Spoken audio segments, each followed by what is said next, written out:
Hello, this is the doctor. No, not that doctor. This doctor, Robert Picardo, the emergency medical hologram from Star Trek Voyager. And you're listening to Mark Who 42.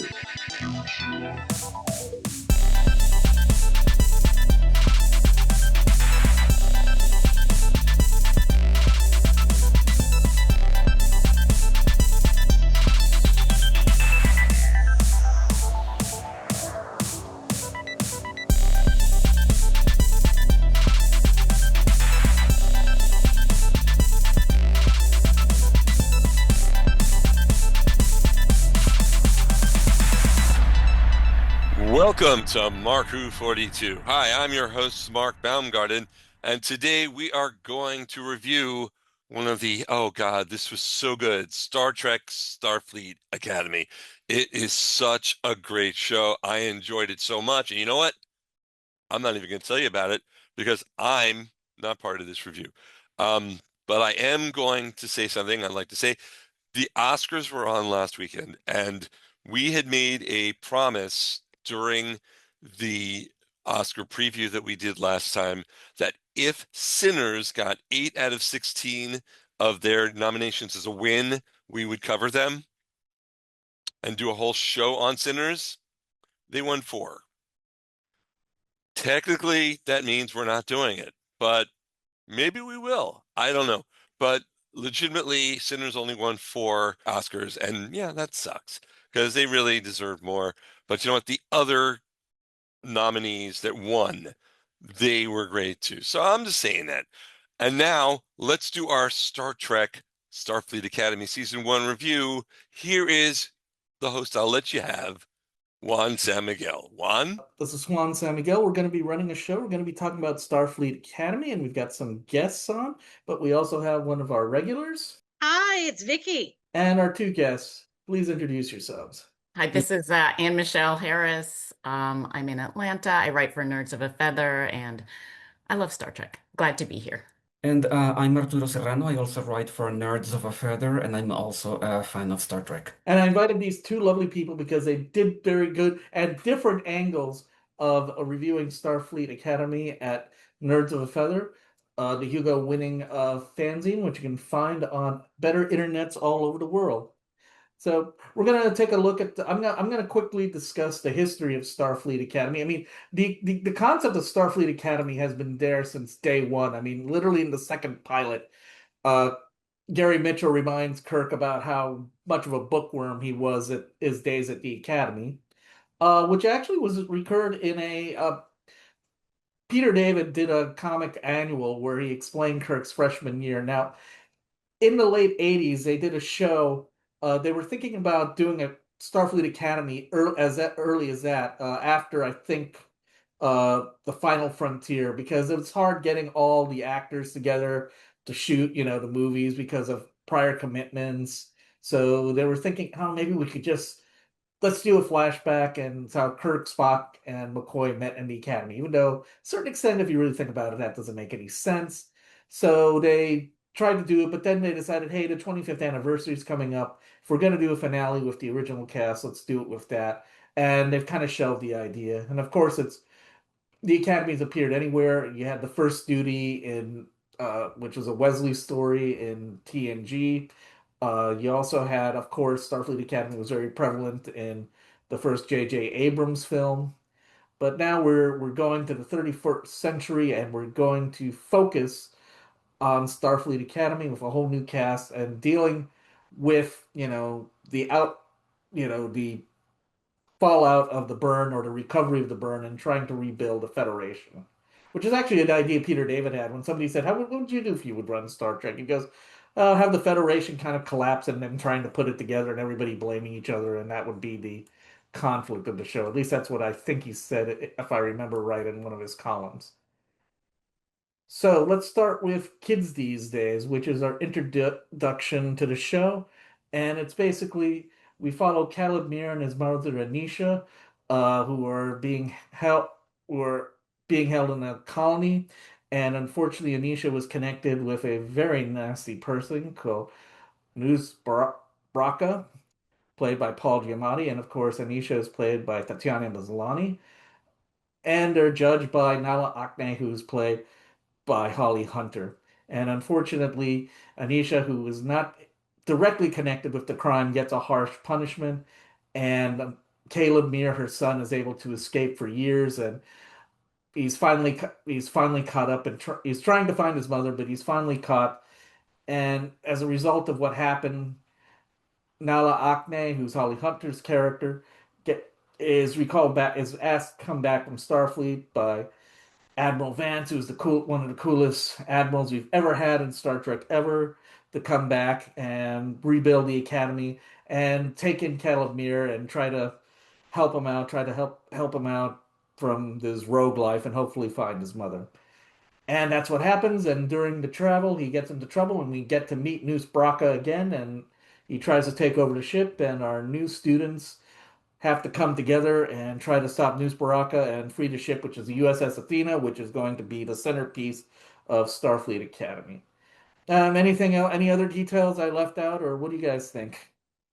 I mean, I have to say, I loved this opening episode so much. It just had a lot of the story tropes that I personally that resonate with me. I mean, the whole thing with the mom being torn from her child was super, super upsetting for me to experience that on screen. I thought they did a great job with that. And I love that they had Nale having this moment of regret about that. I thought that was great. And then, of course, the whole, street urchin child and the tragic backstory, and then sort of getting to Starfleet Academy to find like a newfound family. So I just loved all of the elements, and I love the imperfection of the characters, which I feel like is a nice thing that we see in the newer Star Trek, like in Strange New Worlds and other of the newer Star Trek series, is that the characters aren't perfect. And I love that Ake is like, yeah, I made a huge mistake. I shouldn't have done that. And Caleb is not perfect. So I like that complexity of character. I absolutely have to echo that. As a mom, it resonates. I work in law enforcement, so I so understood.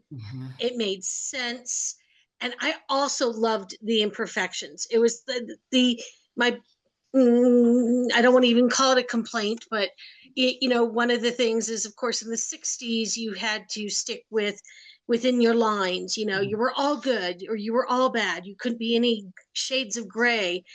And TNJ took a little while to get there too. And I just love the fact that the people are becoming more relatable to us as humans than I think they ever have been before. Not that I haven't adored everything that came before, but it just, and hearing some people complain because Holly Hunter's character was too relaxed to be a captain.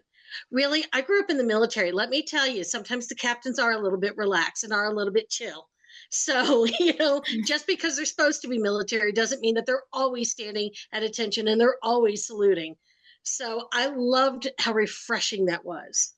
I like the character of Captain Ake very much.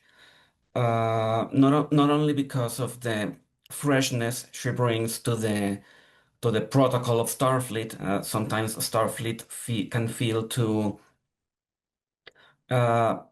suffocating in its love for formality. And Ake, I understand that in this episode there wasn't really a place to add her backstory, but in hindsight, having known about the tragedy with her son would have been helpful in this episode to contextualize why Caleb's case hit her so hard, and of all the possible bad decisions that she was part of, why this case was the one that pushed her to resign from Starfleet. And again, in hindsight, it makes perfect sense to have Anisha complain to her, okay, you didn't like this injustice, but why did you resign after doing it? Why didn't you protest the injustice before it was done? Yeah. Which mirrors a bit what happens in season 1 of Picard, when Picard quits Starfleet because he's disappointed with where Starfleet has gone, But the injustice that Starfleet commits in Picard is something that Picard never participated in. It is, I think it's more complex and therefore more interesting to have the captain resign because of an injustice she had a part in. So she is not completely off the hook for the things she is protesting. Yeah. Yeah, I agree with that. I think, with her, when she's making that terrible, like clearly terrible decision in hindsight, she is still maybe thinking it's going to work out because she's like, oh, I'll bring him for visits and you'll still get to see him. And then she doesn't count on the fact that he could get lost, and he does get lost on her watch. And then I think that's when she really is like, oh, things are not what I think they are. My agency is not as perfect as it looks, and she really realizes what a bad decision it was, because then the consequences of having to go back to this person and say, oh, that kid I said I was going to take care of, well, I've lost him. And that was on her because he was 6 years old. So, she should have been watching that room better than she was. So Yeah. Although I'm playing devil's advocate, he is a clever 6-year-old. I mean, Caleb. I mean, Yep. Caleb has his faults, but he is smart. I mean, the thing is, and Yes. I wish I could remember the line that Jet Reno uses, that he's smart, but he's missing something, which is what will trip him up. And it was a beautiful line, and unfortunately, I can't remember it. But it's also, but obviously, he's got a lot to learn. Now, the one character that also stuck out to me. I mean, we got a lot of characters, and we talked about them, but she's my favorite. Is Genesis. I believe it's Life. I believe it's Lith. Yes. And what I kind of like about her introduction is when she meets Sam, who's our first artificial life form, at least in the form of a holographic, life form like the Doctor. When she introduces, she's trying to look for a friend, and she comes up with a joke of, what are the dues of being your friend? I felt, for me, and I'm a big fan of Peter David and David Gerald, and that goes, God, that is a line that they would have used. Particularly David Gerald, if you've read him, he did a lot of studies of personal improvement classes like um, yeah, Est and other courses on personal improvement. And that just sounded like something he would say in one of his editorials if you follow him on Facebook or on Patreon. It just sounds like something like break the tension with a joke. And it seemed, and even though we'll get into her whatever issue she has, one of the things is she always seems to know the right thing to do in any given situation. She's the most mature of the group. Yeah, she's definitely to me. I was talking about to my sister about this. Like, she's kind of like the glue in their little friend group of sort of maturity, but still has empathy. And a lot of times you see that from like the teachers kind of teaching them, but she's in their age group, and she really is the one that can balance all the chaos of the different personalities really well, despite her own, she's got her own angsty backstory like the rest of them do. But I love her character. Looking forward to seeing more for her. She really didn't get her own episode this season, but Right. hopefully she will. Yeah. I would argue with that. I think there's one episode, and we can come to that a little later. Is there anything we want to say about kids these days? I loved all Isn't the that what they new always people. say? Yeah, this is a great setup for like this is going to be a bunch of, Yeah. freshman dorm hijinks are about to happen. So I like that setup.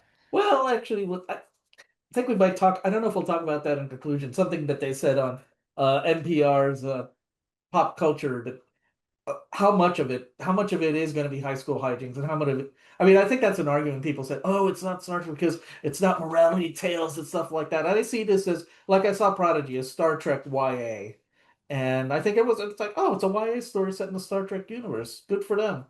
Do we have it? So I guess if am I right? No, we have nothing more to say on kids these days.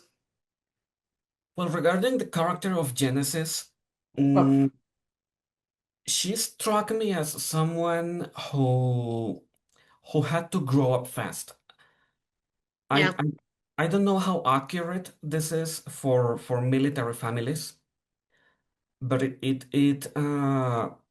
she comes off as someone who wasn't really allowed to have a childhood, who had to behave maturely from a very early age. I can And attest to that. I I don't know. I kind of disagree with you because she cuts loose and she seems when I forget. Oh, it's the Cisco episode. They go out to the nightclub or the bar, and she's cutting loose, and she seems to be normally cutting loose. She's not like accessing to make up for lost time. I mean, I have to slightly disagree with you there. I think she might have had to mature, but I think she also knows how to have a good time. She knows how to balance herself. That's my opinion. I mean, we could agree to disagree on that. She's Well, definitely most kids, uptight. yes, Type A. Really? Yeah. Well, yes, because I just was thinking of the episode where Sam is like, oh, people are saying I'm too over the top and maybe I don't fit in here. And she's like, oh, well, I got up at 300 hours and I yeah, was memorizing whatever alphabet backwards. And she's like, you'll fit in fine. And I love that she was like, my weirdness is my over the yes, top Oh, okay. intensity. Yeah. But yeah, she's a complicated character, which I like that about her too. She's not yes. flat. She has a certain amount of control that I certainly, as the eldest daughter in a large military family, I would tell you there was a lot of control I had to exercise. Even when I wasn't, I still to this day in my 50s joke that my mother can see me. So I can't do that. My mother will know. My mother lives 1,000 miles away, and yet I still say that to this day. So And I just there's a want little to thing you learn. and I just want to note the first episode was written. Is it is it Gaia Violil, who's the creator of this series, and directed by Alex Kurtzman, who's at least currently running the Trek franchise. And he also got the direct beta test, which was written by Naga Landau and Jane Maggs. And basic summary of this series is they're trying to get Beta Z back into the Federation after the burn, and there's a Beta Z delegation, and we also are introduced to the War College, which seems to have either complemented or kind of replaced Starfleet Academy during the burn. And that's the basic objective, to get into War College. And Caleb meets Tarima, who is the daughter of, I believe, the president of Beta Z, and also, Occam, her brother. And they join the part of the cast. The thing that strikes me about Tarima is I don't know, and maybe you can judge it. It's just that she screams princess, and not in a bad way. She seems to, court herself. I think she's the more uptight one, in my opinion, because, she's the daughter of, an important political family, and, she's observed. And of course, we find out there's some tragedy behind her as the series goes on. But when you first see her, it's like, oh God, she's a princess. And at least I see it as a compliment, or I'm trying to compliment. Thoughts? Well, is she controlling and in control, or is she being controlled? I mean, we don't see it too much in this first episode, but it's very obvious that her suppressor is controlling her whole life, and her need to be the diplomat's daughter and be appropriate is so strong. But yeah, there is that little bit that she clearly grew up more privileged than most, but I think she's actually aware of it, as opposed to the stereotypical princess who is rich but doesn't know it. She just thinks that everyone lives this way and doesn't have to work for a living.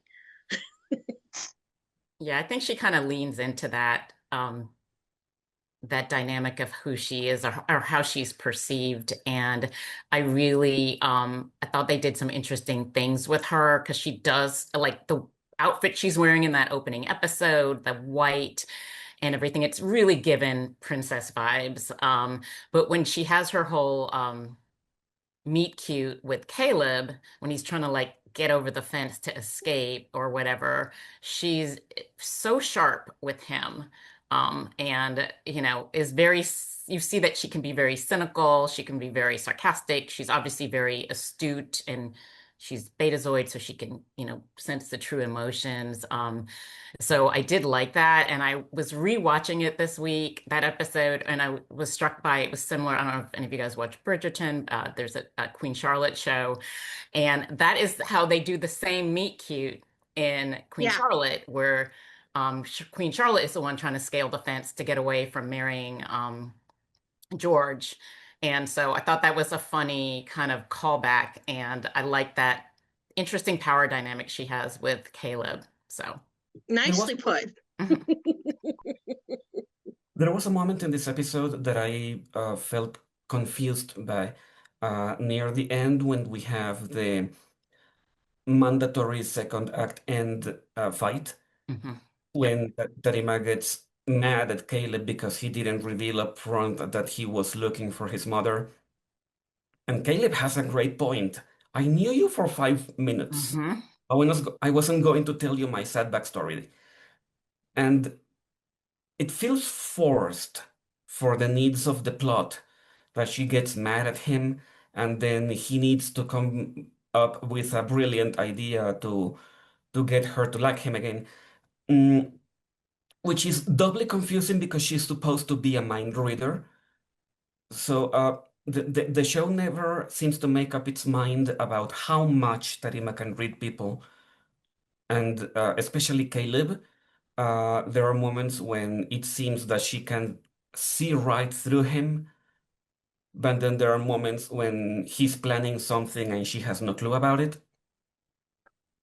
So I wonder if it has to do with because as we know from beta sets, they can't read everybody. Like they can't read Ferengi.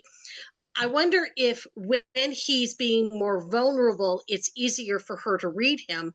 And then because of the suppressor, I get the impression she really has to focus to use her telepathic abilities outside of like with her brother or her father.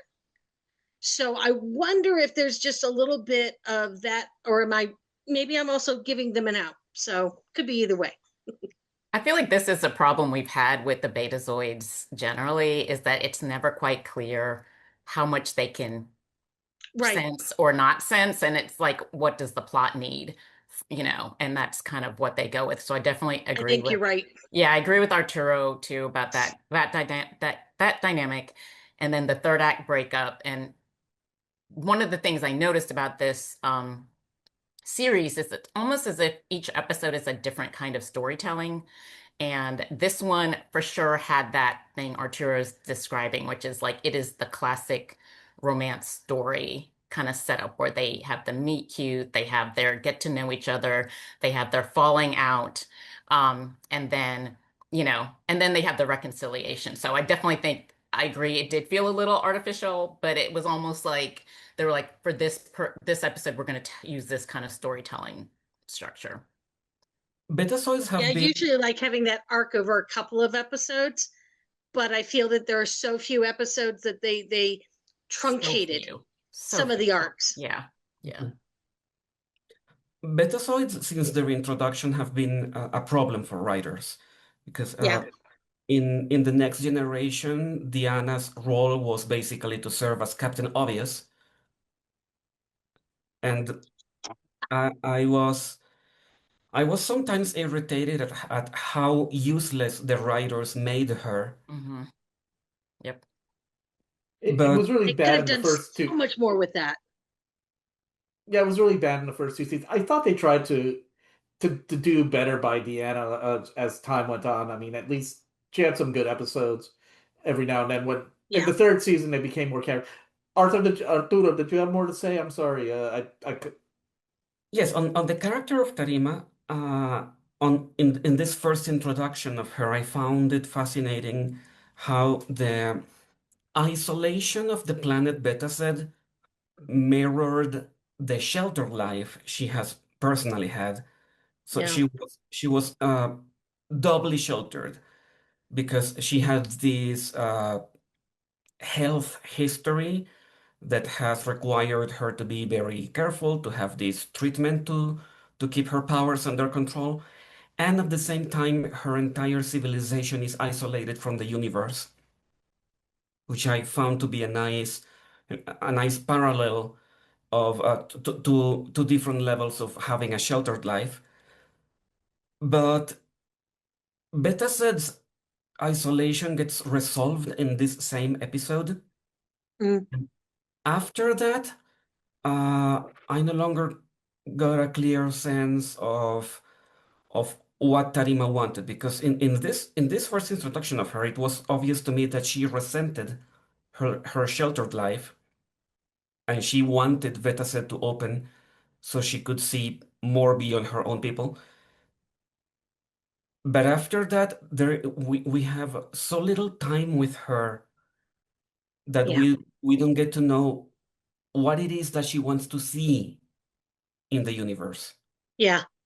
For as much time as they spend on her, we don't get nearly the in-depth story that we do with some of the others. And I want to know what's going on in her mind. She's looking at everyone else's. Why can't we see hers? You know, I think she'd be a far more interesting character the more we could get from her. And right now we're still at the surface level. Yeah, it's like she's still trying to figure out what Yeah. it is she wants. And I'd have to do a shout out for her brother, Akam. I think he's another really good, underused character. Yes. Yeah, he's so great in this episode. I love when she's like, he comes up to her and he's like, "Oh, you looking for Chaos Boy?" And he's like, "You should go get him." And I was like, "Oh, I love that he wasn't like the stereotypical like he's trouble, stay away." He's like, "No, go chase your dream here." So it's kind of like I feel like she's still struggling. She doesn't know what she wants. Yeah. Yeah. Do we know who is the older brother, the other sibling? I don't think they actually ever say. I almost got the feeling like they might be twins or Right. really close in really age. close in age or something. Like, you know, year and a half at most, but they feel so much on the same age range that it just, level. it'd be nice. I'd love to get some more backstory on them. It's a bit strange that we never hear anything about their mother. Yes. Now, I maybe- can't remember. Did they ever bring her up? Never. I don't remember. Oh, interesting. Well, as Vicky, who I consider to be a Disney expert, maybe this is a Disney mother or Disney single parent Yeah. problem. Can't have a mom if you're going to have an adventure. No, because moms will never allow Nope. it. They're not letting you chase anyone into the sea. Nope. I was almost I was scared in the episode when they explain her childhood. I was worried that they were going to say that her powers killed their mother. Yeah. That would have been too much of a cliche. Yeah. That would have been. So I'm kind of glad they didn't go there. But I still want to know more about what it was that happened. I feel like we got glossed over with everything with her. Come to think of it, we're just barely touching the surface on her. And I want to know more. Yeah. Well, anyway, we'll check that out. We got to take a break. Mark has got to give a few words after, and we'll come back and we'll continue our exploration of Starfleet Academy. We'll be right back after these messages here on Mark Who 42. Don't go away. Don't go away. We'll be back with more Mark Who 42 after this. The Pullbag is GCRN's comic book review and discussion-based podcast. Join me, TFG and Mike, and the rest of the GCRN crew as we discuss the comics we are reading right now.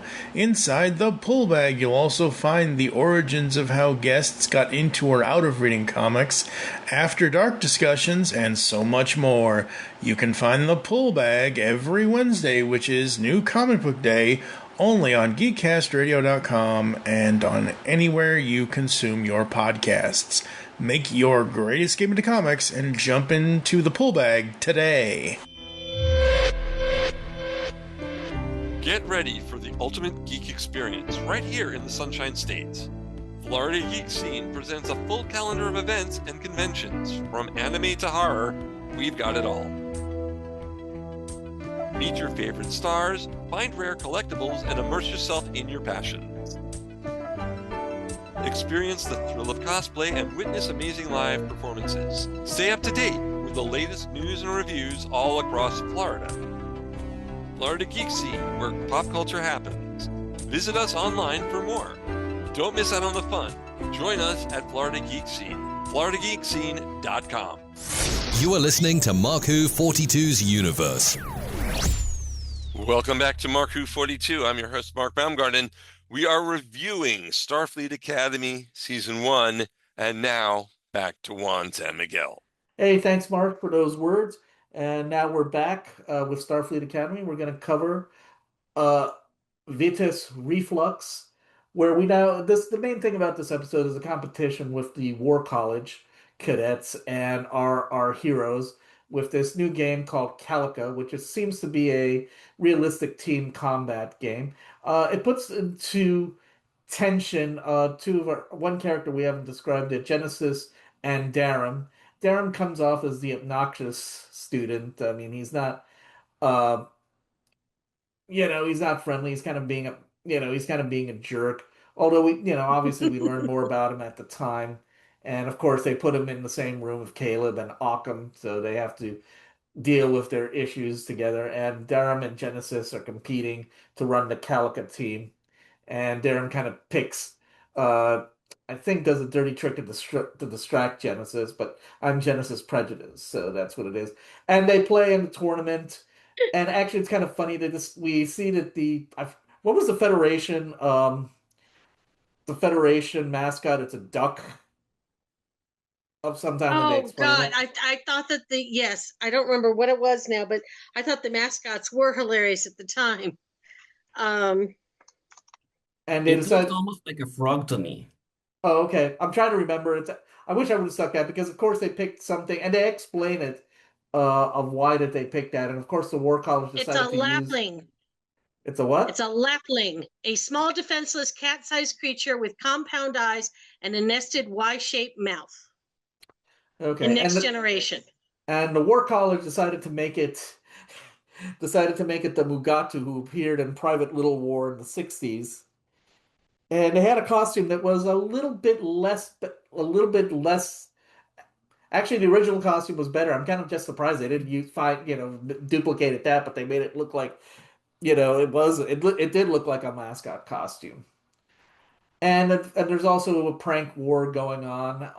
I was kind of curious if they were going to extend that. It was going to be like Bar Wars on Cheers, but and so we continue that and I think we do, and also we get some more development with Caleb and Tarima's relationship, as well as get to know a little bit more about Darum, and also Genesis takes the leadership when she gets to do a secret competition late at night with the War College. It definitely shows us the more youthful side.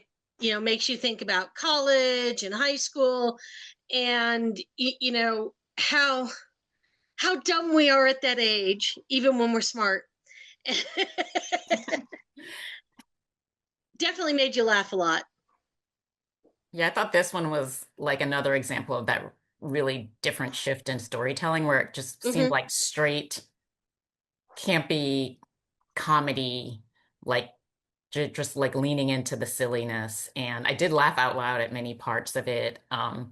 And if you're not in the mood for that, this was probably not a great episode for people. I know my sister was like, I did not like that one. I was like, I was laughing. But yeah, it just seemed like they were like trying to have fun with the just getting to know the setting that they're in, and they're building those relationships. And some really there's that funny moment where Jaden is trying to slow them down so Caleb in his mascot costume can sneak in whatever the thing is for the plant, and he's making up this thing to stall them, and the Vulcan guy is like looking at this dynamic between him and Kyle, because Kyle's like, oh no, let's listen, and the Romulan girl's like, oh, this is dumb. And anyway, I thought that scene had a lot of funny like body humor of them just sort of looking at each other like, what is happening? The Star Trek meets Animal House. Yeah, it was. They were just like, oh, we're just gonna drive this truck off a cliff here of silliness. So. That is what in my screenwriter classes was called telegraphing, but Kyle may as well be carrying a neon sign flashing future love interest here. Yeah. Kyle is the cutest. He's hilarious. I'm like, why is he at the War College? Well, let me. There's two things I want to. I wish they. I don't. I wish they would define. The thing is that War College is kind of confusing in current American usage. War College is where they send people who they want to be generals, essentially. At least that's what it's traditionally used for. So I wish they would kind of clearly more explain of what's its structure in Starfleet, during the burn. And I'm wondering if the show, to me, the show should have a 4-year arc where we follow this class. I'm wondering at some point, are they just going to merge the two? That, they needed a War College during the burn. Now they'll just fold it into Starfleet. Which And I the other think it thing, used to be. I My feel like hypothesis? the aspects of the War College were part of Starfleet in earlier versions because you've got the military side and the exploration side of Starfleet. And so that I feel like it used to be more integrated. And you're right, because of the burn, the War College came back first, for lack of a better term. And now we've got more of a rivalry than we really need to have. I would like to see it merge. I have a hypothesis that the War College grew out of Starfleet security. Because in the Academy, in this show, we never hear anyone mention Starfleet security or that someone is going to direct their studies toward that division of Starfleet, which doesn't seem to exist anymore. So I would guess that Starfleet security became the War College and became the only Starfleet that existed during the burn. That makes sense. That's pretty logical. well, I like it. That's a good explanation. Yeah. And the other thing is, my favorite scene in this one was when Tarima catches Caleb at the War College, and I think they do catch up, and it's, I think, a bridge between the last episode of why she joined the War College instead of the Academy, and I thought it was a nice scene. I thought it's cute that after they have this really nice talk, she sets off the alarm, and he's got to get out of Dodge, because she knows he's up to something. Exactly what you should do. Yeah, she's not so far gone, enthralled by him to not get him arrested. It's a problem with being a young adult. You may love him, but you still want to win. Actually, I think we still do that as adults a little bit. Well, at the same time, now you made me think at the same time, I'm thinking maybe she's doing what, I don't know if you guys are familiar with the Lupin the Third series, but the Fujo Mine is the femme fatale of the series and love interest for Lupin, but she'll always try to steal the treasure or whatever they're after. But the thing is, she will never leave Lupin in a fix he can't get out of. She'll steal the booty, have the cops, but she knows, he'll get out, and he does. He'll outsmart the forces that oppose it. She gets what she wants. He gets away, and unfortunately, well, I don't say that. One of their gang is very hostile to her because she always double crosses him at some point. Whereas Lupin is so enthralled by her that he looks forward to when she double crosses him. I can see that in this relationship. It's a fun dynamic to play with. Oh, and I forgot to mention the writers is Alex Tubb and Kylie Rossiter, and directed by Doug Aronofsky. After meeting the director of the War College, it surprised me that he was okay with the pranks. It seemed to go very against his personality. It didn't seem to me to be the kind of person he is. But I can see how he dislikes the idea of the War College becoming obsolete. He seems to be okay with the pranks when it's his guys doing it. And he's not so happy when the Academy seems to be getting the upper hand. And he even tries to, claim that, the chancellor is giving them unfair advantages. Yet we learned that the War College director is doing the same thing. It's more of like a fight between the two chancellors as much as it is between a fight between the kids. That part I love because I was a bit annoyed at the youthful shenanigans of the entire episode until the end when Ake explains what I'm teaching you is how to end the fight, which is very Star Trekky. Yeah, Yes. good point. And I think this might be a good. I think this might be a good time to do. The adults are fully in charge. I mean, what I remember one time when I was working, I work at the local Fringe Festival, which is independent theater, short plays. And the thing is, we have a kids Fringe segment, and I was remember talking to the volunteer coordinator because we were talking about the fact, oh, I'm not going to make the parents play because they're probably not going to be into whatever the kids are seeing because it's it's set for younger children and why. But the thing is, I know she was a parent, and I asked her, so, what did you think about this? And her two oldest children are her oldest children, and they're leaving the house, or they're young adults, they're in their early 20s at this point. And I said, well, wait, what did you think about the stuff that your kids were watching?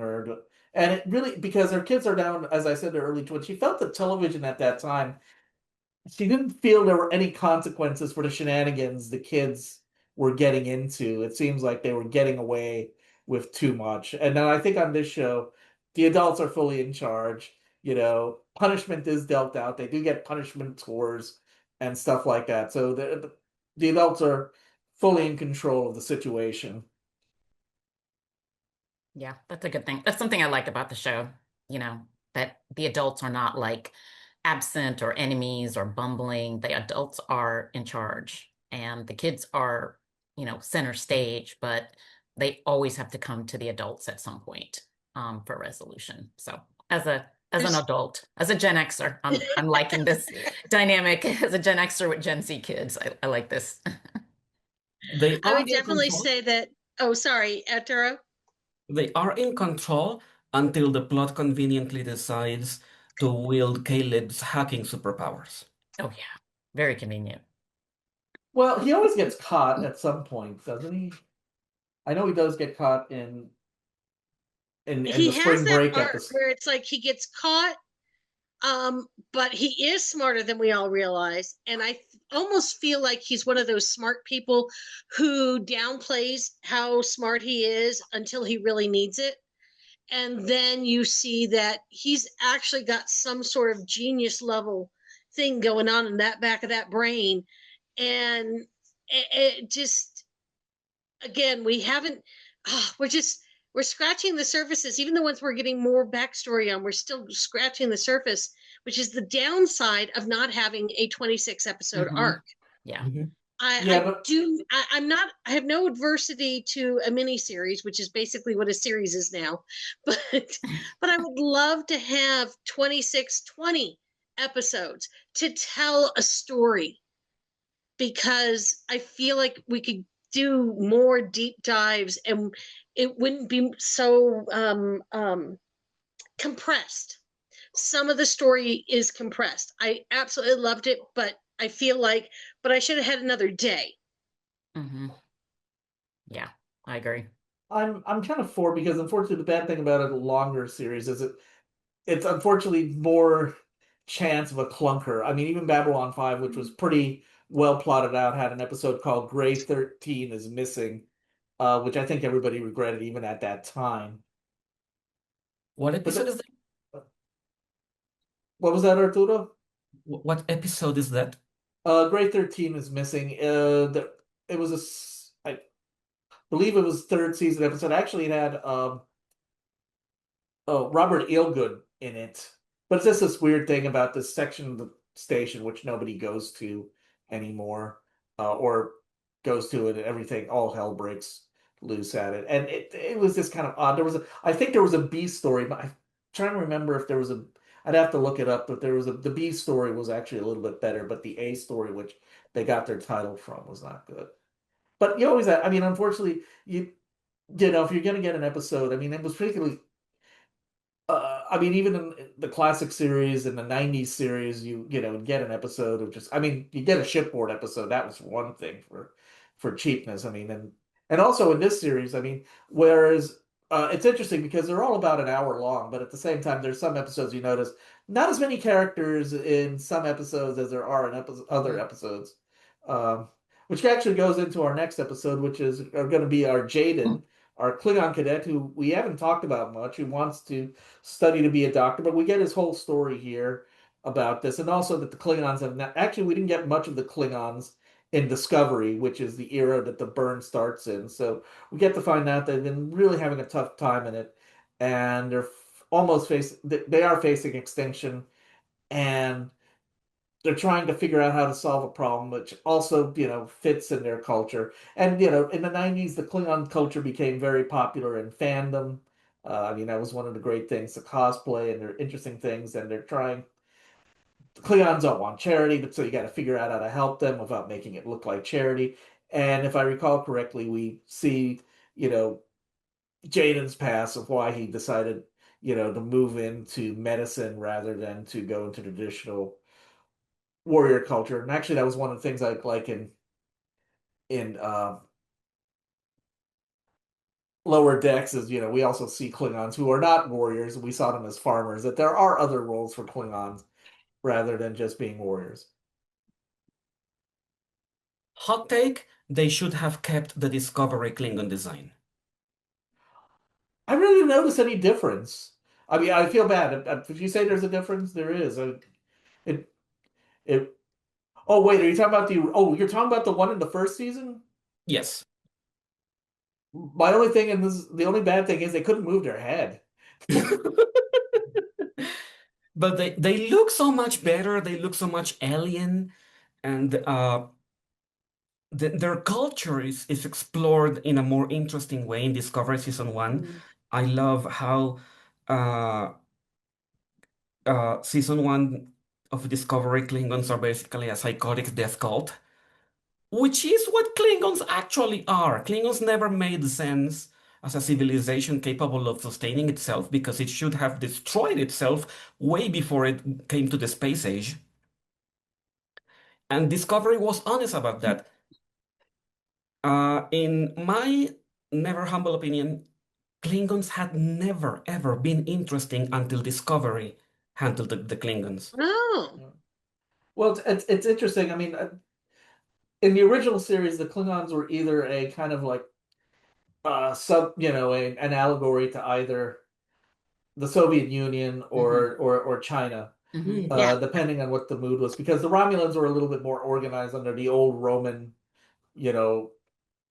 rules. They were even using Roman. And Diane Duane wrote some interesting things where she tries to explain that and also give them their own name. Sadly, TNG completely contradicted all that, so it's only a book thing.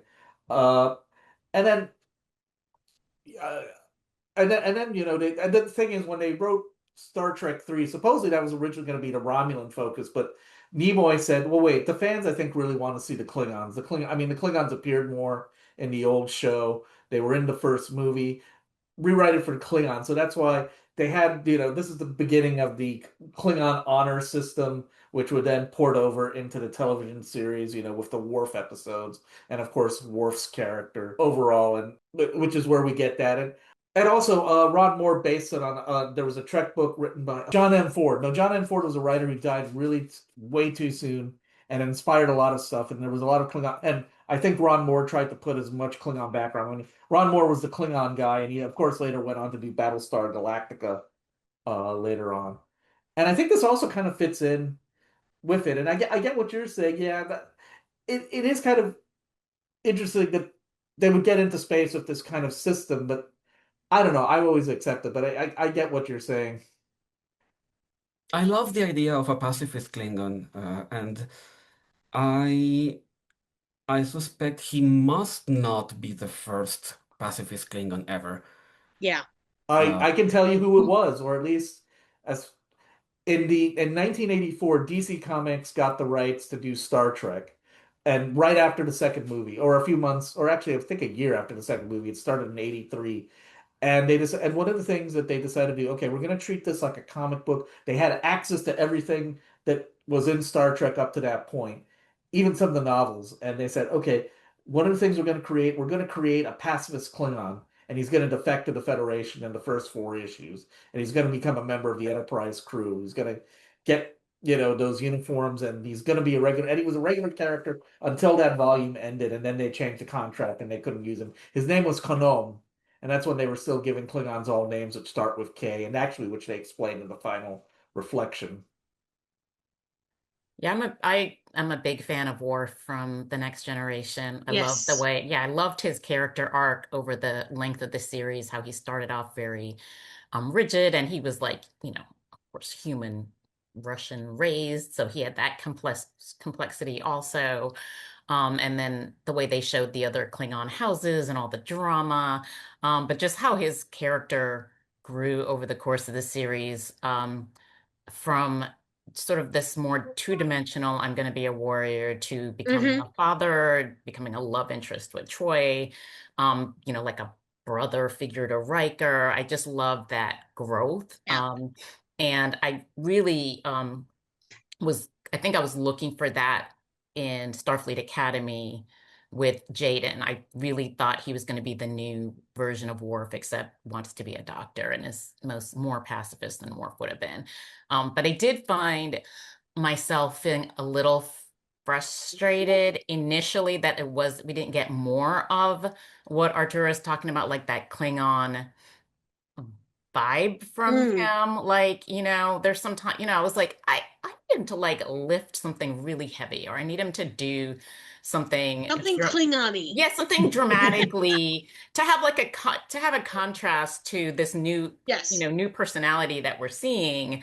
And this episode kind of gave us some of that energy, which I did like. But I really feel like he's another character that's underused. Compared to the others. There's so much good stuff they can do with him, and I know it's only 10 episodes and there'll be more, but I did want more of that. And but I did like in this episode the twist of him being pacifist and being scared to speak and all of this. And then once stuff starts happening, he's like, actually, we'd rather die than not be true to our culture. And I was like, oh, I did not see that coming from him, which was a nice twist, I thought. It's interesting when you look at the fact that the Klingon people are everything about their life and their world is gone, and it's these smatterings. And how do we do it in such a way that we can both honor who they are, and yet still create an ally and do something? And how do you do something nice to someone whose culture is that's an insult, right? And it was a nice take on that. And it was interesting that it would be the Klingons, which kind of actually, when you think about the evolution of Klingons in general, I guess it's not a surprise that they probably would have been one of the most affected by the burn, because they've always been a conquering race, and they've always been a going out, and I don't want to use the exploring, they're going out to find things to take. But to suddenly have that taken away from them, and to not remember what they were, thousands of years, millions of years earlier, before warp speed and everything else was a reality, and being lost. And that kind of explains Jaden too. In his own way, he's a microcosm of the Klingon Empire, which doesn't exist anymore. I wish there had been a way to change Klingon history and change the situation of Klingons in the galaxy without having to blow up their planet, because that's been overdone in Star Trek. Done. Yeah. That is true. Yep. That is a trope. Yep. Yeah. Well, actually, yeah, it goes far as back as actually Star Trek 6, where they blew up their moon, to bring him in. And which is, some people say that was an allegory to Chernobyl, which accelerated the end of the Soviet Union. Yeah. I did like at the end of this one with Laura, where she comes and has that talk with him, and she's like, oh, I really haven't been a good mentor to you as a fellow Klingon. But let me explain to you what your family did for you. And I love that scene, because I did not interpret it that way. I was like, oh no, they were sick of him and they left him. And then she tells him the truth of how his family was honoring him in this kind of seemingly angry way. And it's like then he's got to do the same thing for the whole Klingon race, basically, is honor in a way that does not look warm and fuzzy. This Yeah, that's episode, what. No, you go on, Arturo. this episode also sets up something that bothered me about the finale, because in this episode, Caleb gives Jaden some grief because he doesn't welcome him as his brother. Mhm. But then in the finale, Jaden rejects the chance to become part of Jaden's family, which makes no sense to me. We know that Caleb has been putting his entire life in pause until he finds his mother, which is his big flaw, that he cannot commit to anything else because he's too obsessed with finding his mother. But then why have him in this fourth episode be so upset at Jaden's refusal to welcome him as a new brother? I can't help but wonder if, when you look at foster kids or children of incarcerated parents, there is almost a Jekyll and Hyde thing going on. One moment they want everyone to be their family, and at the same, the next moment they're rejecting everybody. It's not really explained, but it makes sense if you understand that conflict that happens in children in this situation. And even though he's older now, he both wants everyone to be his family, and he's upset when you reject him, but he can reject you because he's got a higher cause, finding mom. It makes no sense, but it's exactly the way the human mind works, unfortunately. Yeah, his emotions are definitely kind of all over the place. Yes. And I And agree considering no one actually raised him, it makes so much sense. Anyway, let's move on. I forgot to say this was also written by the series creator Gaia Fiolo and Eric Anthony Glover, and also directed by Doug Aronofsky. I got to mention these. I should mention these at the beginning. The next one is I liked. Some people I really don't like didn't like it, and I don't care. Series Acclamation Mill, which is the name of Sam, our holographic character, and this is written by Kirsten Beyer and Tawny Newsome. Tawny Newsome, who played Mariner on Lower Decks, and Kirsten Beyer, who's been an excellent writer. Unfortunately, she was sick. If I'm not confusing her with somebody else, I think we were supposed to be on a panel together at the Chicago Worldcon, but I think she couldn't make it. And directed by Larry Teng. And Sam becomes obsessed with the mystery of Benjamin Sisko and, his disappearance. And we have this side story of Acme trying to help the Ward College Chancellor Kelrick prepare for a meeting with another chancellor with the help and trying to make this diplomatic thing go on. This is really fun. It's great to see Jake Sisko again, and this is a great story. This is a great continuation at least I found it a great continuation of DS9. I did not recognize Tawny Newsome at the end. I guess we haven't spoiled anything, but there are potential spoilers in this show. I thought this was a fab episode. Oh yes, I'm a huge fan of DS9.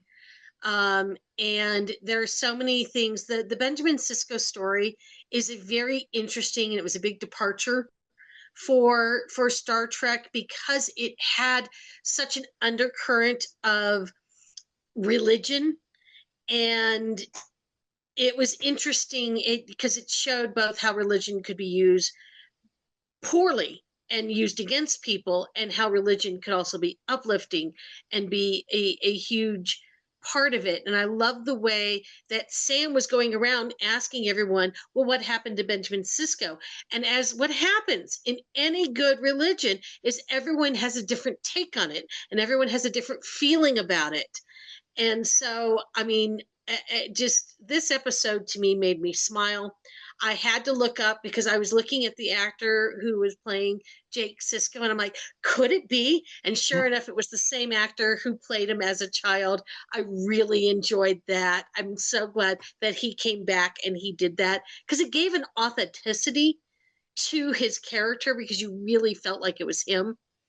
So This one was one of the high points of an otherwise great series. I love this episode. I first became aware of Kirsten Beyer in Discovery because she wrote Unification 3, which is an episode that made me cry. Yeah.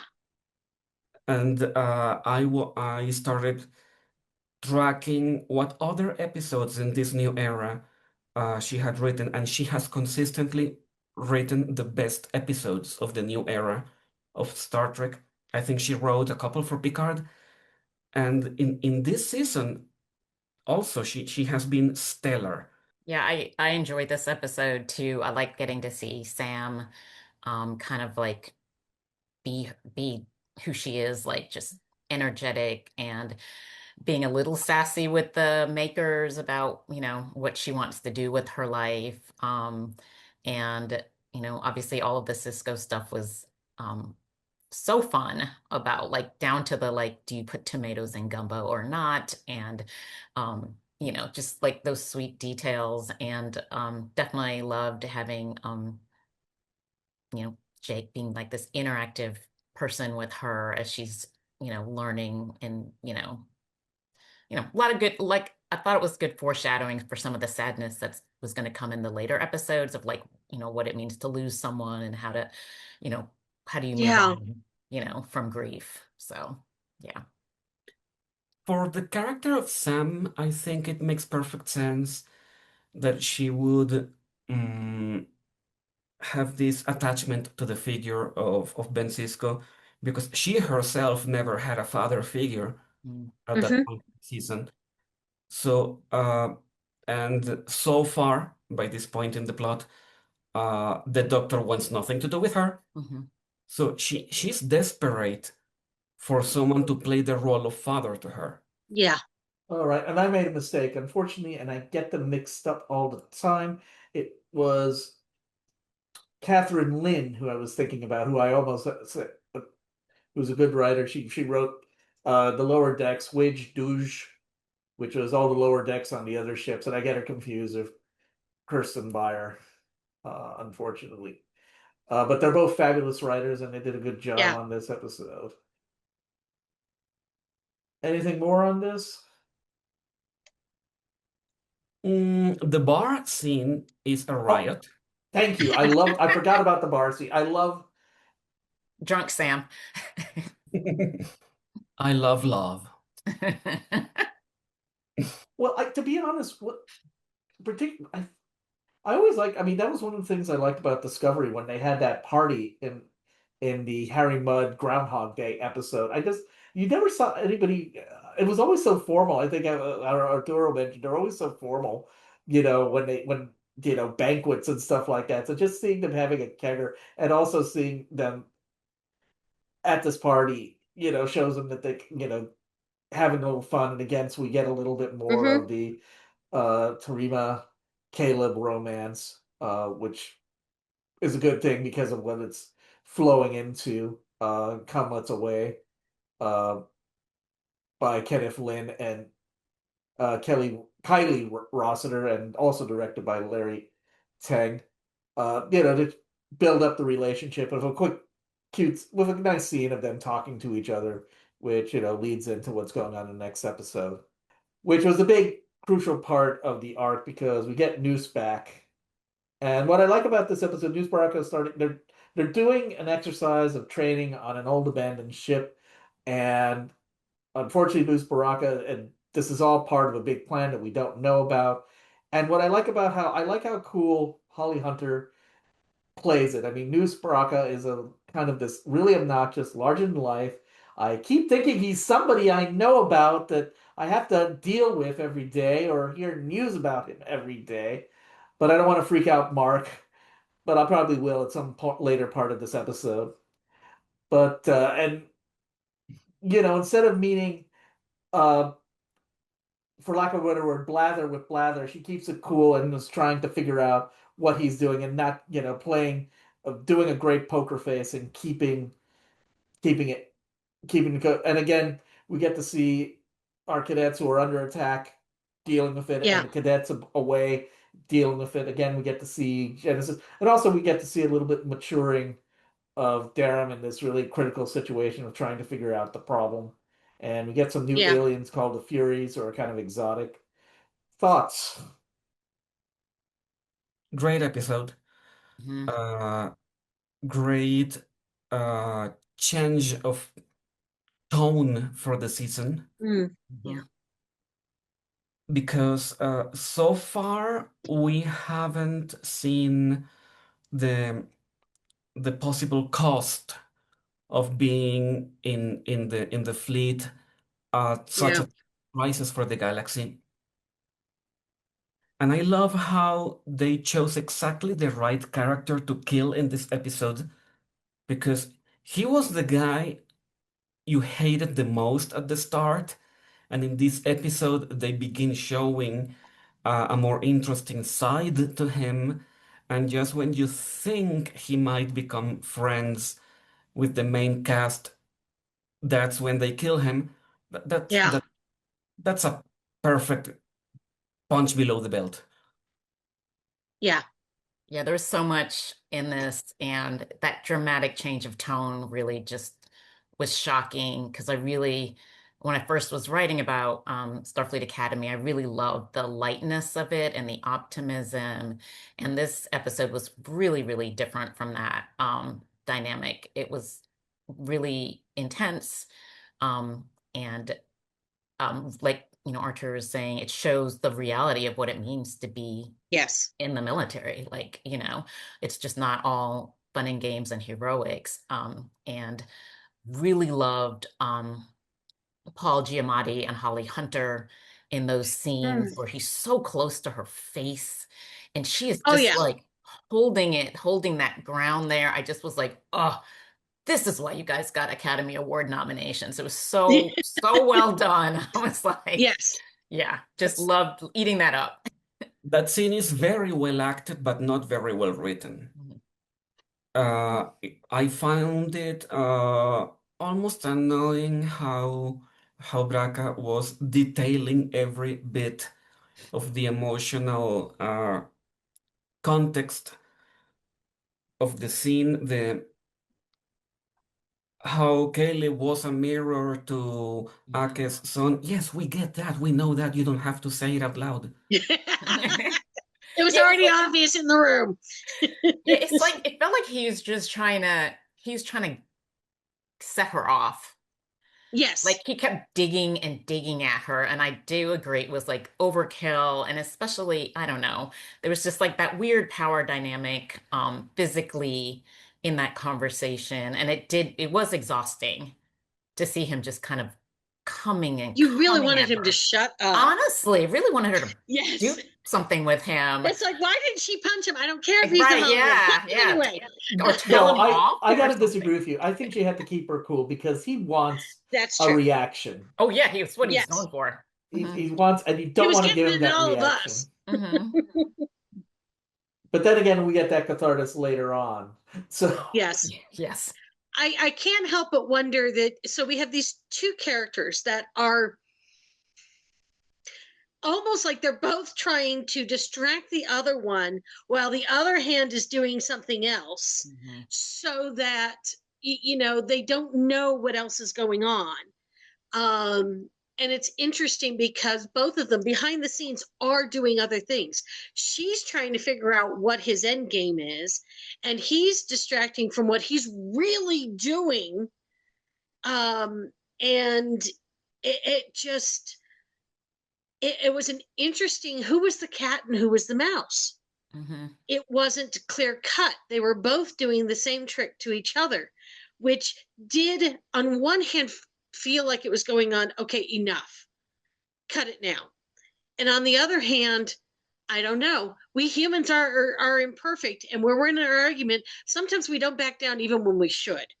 We don't cut it off when we really should. And so is that unrealistic? No. Was it difficult to watch? Yes. But I loved how much this episode made me feel. I truly you don't know what you're going to do in a situation till you're in it. You'd like to think you're going to make the right choices. You'd like to think that you're going to do everything right, but we don't know until we are in that spot and we are under fire exactly how we're going to react. So it was nice to see that other side of these characters, helped round them out a little bit. The struggling, the trying to make the right choices. No one immediately went to, okay, so we're going to do this. It didn't work that well. They were being real creatures, real beings that had to come to a decision, and you could see their minds working even when they weren't telling us. And I really appreciated that, because there are so many people in the military. There was a long swath of time after the Vietnam War where, other than some NATO peacekeeping in Grenada, we didn't do anything else until 1991. And when 1991 hit and we had the first Gulf War, it just, there were so many people who had no idea how to do things. I mean, I was still, I hadn't yet left my family home, and I was getting married later that year. But during that 100 days, it was insane, and everyone was struggling. And out of the, good point. It was just such a struggle. And I think Arturo makes a good point. When was Panama? Well, I know that because my father-in-law was stationed in Panama in 1991 and 92, and families weren't allowed. So the invasion of Panama was around the same time as that. It was either 1990 or 1991. No, it was 1989. I remember I was 89? a freshman. I was a freshman in college. That's right. You're right. It actually happened during Christmas break, my first Christmas break in when I was a freshman in undergrad. And it literally happened on Christmas. I actually, because of what happened in Venezuela, I talked to one of my coworkers who is an American citizen, but he grew up in Panama, and I asked him, hey, how was it like for your family? He goes, I think his mother was there at the time, and they just told him, stay indoors, don't go outside. Yeah. Stay now, safe. Families couldn't travel to Panama with the military. My brother was actually born in Panama, but that was in 68. And suddenly families couldn't go with them. And it was a very confusing time, but it still was an almost 20-year period from 73 to 89, other than the 1983 invasion of Grenada. And even that was a very small blip. And unless you were involved with the Rangers, most people didn't even know we did that. It just a very long time, and everybody involved with war were young and unaware of what they were going to do. It was a very interesting time for our military, and I can see that in this episode where, the kids knew what they signed up for, but until they were really in the situation, and it wasn't just an exercise, and it wasn't just a simulation, and suddenly it's the real thing, you act very differently. And I think this really highlighted that beautiful aspect of it. Well, I would argue with this as they are in the academy, they are in training. I mean, you aren't expected to be in danger. And now, of course, the situation, Noose doesn't care about such niceties, and he found out about that. But there is danger. I remember Joe Haldeman, who's a science fiction writer who wrote a book, The Forever War, about Vietnam, one time said that at least when he was going through basic training, he lost 3 guys during basic training, and before he went to Vietnam. So there is danger, but obviously we don't think of it not as much. Yes. By the time the 80s came around and most of my friends were going through basic training and my siblings were going through basic training, it was very different from when my dad went through it and his siblings went through it. There was a huge disconnect from the 60s and the 70s to the 80s and the 90s. It was almost like a completely different military. They were more cognizant of people dying, and they tried really hard, which is why there were less training accidents in the 80s, 90s, and even until today, when they happen, they make the news because they're so rare now. Whereas in the 70s, it happened quite frequently in the 60s. Yeah, I think that kind of Fortunately. it kind of fits the vibe of this episode too, because this is like new Starfleet Academy, and they're kind of figuring things out. So they're probably like, maybe we don't do this exercise again for the next year's freshman class, considering how sideways it went. But I did also, I did like that grimness of it. And I'm not a grim person generally. I prefer optimism, but I was like, this was a nice, like, cut the sweetness moment in the series. And the other thing along those lines is that I really was surprised by New Spraka about who he actually was. Really early on, I thought he was going to be one of these kind of sort of comedic or lovable or anti-hero kind of villains like Q or Harry Mudd, something like that. Harry Mudd's definitely what came to mind. Yes. And then this episode, we're like, oh no, he's a psychopath. He's a legitimate bad guy. He's a legitimate, gonna kill everyone. Really, I mean, I'm a little bit surprised. To me, in the first episode, he came off as a bastard. You know, he's a real, he's a jerk. And I'm sorry, I see him as a Trump analog, and that's how he comes up, because he wants to divide people. He's not about unification. He's all about himself. I mean, and when we get to the last episode, it really comes through, yeah.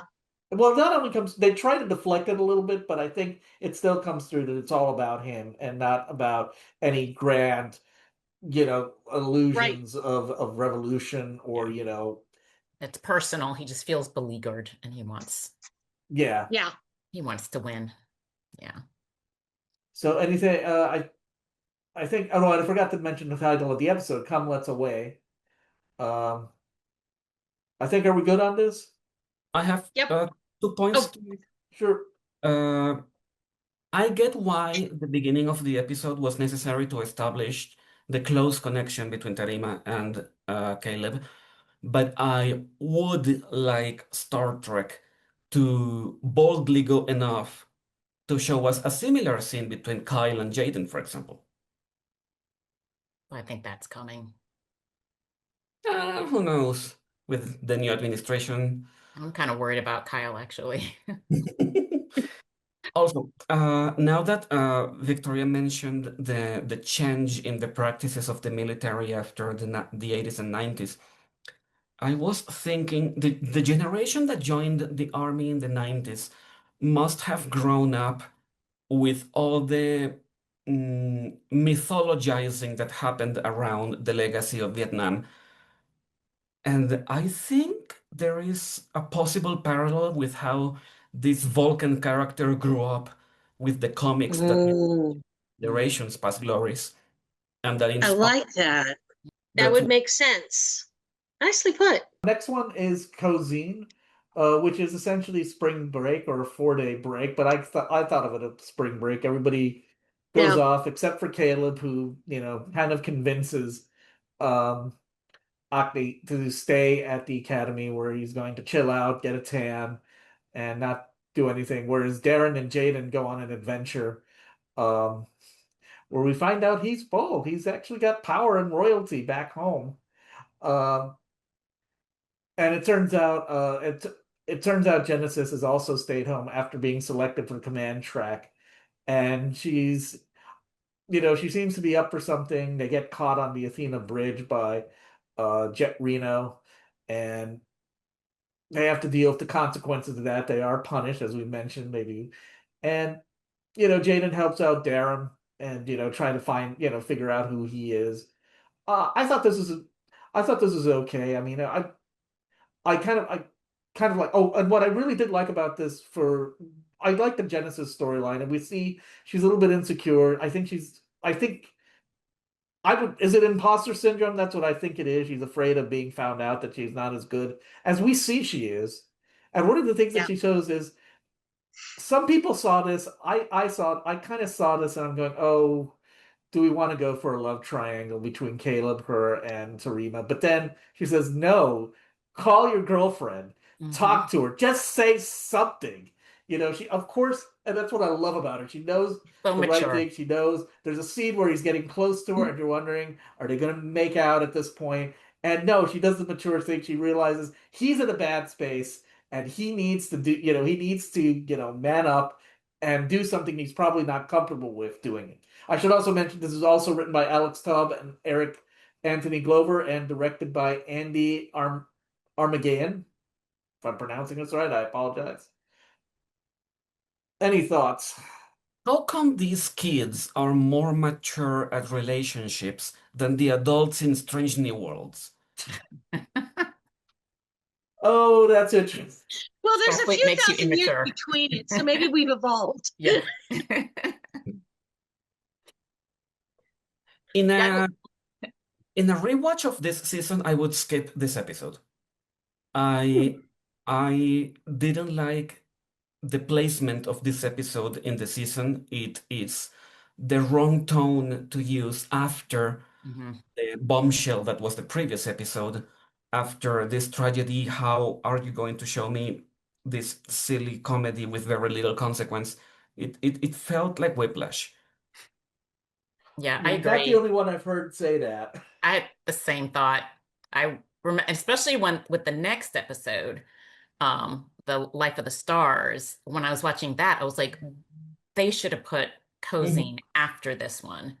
However, yeah, there is one moment that I think may explain why Cozine goes before, which is that in the next episode, when they are discussing the forced marriage in the play, Darren shows that he knows about that. Yeah. I like this episode because I like the Jade and Darren dynamic. Generally, I like them as friends-ish or whatever's going on with them.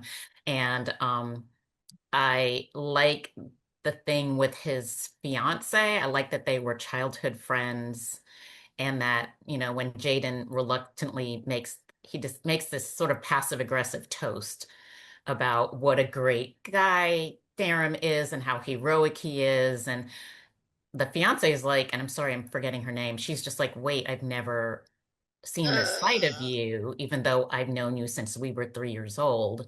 Right. And I he's thought that grown was so much in that time period. He's been away. She doesn't recognize him anymore. Right. And I thought that was sweet that she was like, you know what, I don't have to have you. Like, we can be friends and you can go live your life. And I like that resolution. But I do, and this is the first episode where I saw a little bit of that Jaden thing I was talking about, that I wanted to see him like be a little Klingon-y. Like when he picks up the boulder and he chases after them and he breaks into the thing and he's ready to smash all their heads in. And I was like, oh, there we go. That felt out of character for Jaden. Yeah, but he thought his friend was in danger, so I like that. So the Klingon came through when the time needed it. He thought Darren had been like kidnapped, and was being tortured in there. So he was coming hard in there, and I was like, oh, good to see that. Not that I feel like he's got to be some sort of stereotype, but it was nice to see a little bit of fire, in that moment. And then once he finds out now he's got to be best man, he's like, oh, absolutely not. Like, I'd rather go be fighting or something. So, but yeah, I definitely agree. I thought this should have come afterwards, and I know all the the plot elements. But yeah, there were some weird moments in the next episode, which obviously I think is the best episode of the series. But that made me think they maybe miscalculated how they put these in order, because they kind of The good thing Jaden stayed on that weird planet, because the dresses were gorgeous. Oh yes, yay costume designers. Yes, all the clothes were beautiful. Yeah. Well, I think that I thought they were gorgeous. I'm wondering if the thing is, some people also complained that episode, particularly on the planet side, was all done on the volume, which is the LED system that the Trek has been using to do planets, and also Star Wars on their television shows. And I know it was bothering. It didn't bother me. I mean, particularly, and we're gonna go into the next one real quick, because obviously I heard another show. I at least heard in one other show, the Vulcan Hello, which does this weekly, they would break down weekly. And then they saw the 300 goes, why did they put these episodes? Maybe it's for Arturo's reasons. I had no problem with it. We go into Life Among the Stars, which is Gaia Violo and Jane Maggs, and Andy Armageddon also directs. And essentially, we see them now dealing with the PTSD. They're not coordinating together on team exercises. They're not doing good. And so they bring in Sylvia Tilly, who I loved. Yeah. And I defended I defended her on Discovery when some people felt that it was, I felt she did an excellent job as captain. The only bad thing is something happened she couldn't have anticipated, and she was caught off guard, but she recovered quickly. Yeah. And Tarima's now jumped into Starfleet Academy to try to deal with her problems, with the telepathy. They think the Academy is more better suit down. She's trying to adjust, and actually, there's and they're using the play now. I'm very bad. You guys are going to have to cover me for this. I've never seen Our Town. I know some things about it. Oh, great! Oh my gosh! And so great! Such a good fit for the story. Absolutely. And at the same time, Sam is still glitching. She, the doctor, and Ake go to her home planet to try to sort her out. They figure out what they need to sort her out is to actually give her a childhood, and that works out.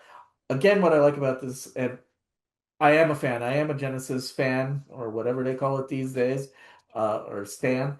I did like that. She comforts Tarima after I believe is that after she got drunk. Yes. He's holding her hands and like, hey, you need to calm down. You need to, I get it. You need to figure yourself out, and is there for her, and supports her at the time. And I just like and she's always doing the right thing. But I know some key incidents of the plays, and I see how it plays into this. I love this episode. I mean, I haven't rated this one yet, and the thing is, I'll probably only worry about it because in my club's news zine, I usually figure out the 10 best episodes of science fiction television by my standards, so I don't have to worry about that till December. So, well, I love this one. This was by far my favorite. I was absolutely not embarrassed to say I was sobbing at parts of it. I thought it was so beautifully done. Just all the different kinds of grief that the characters were going through.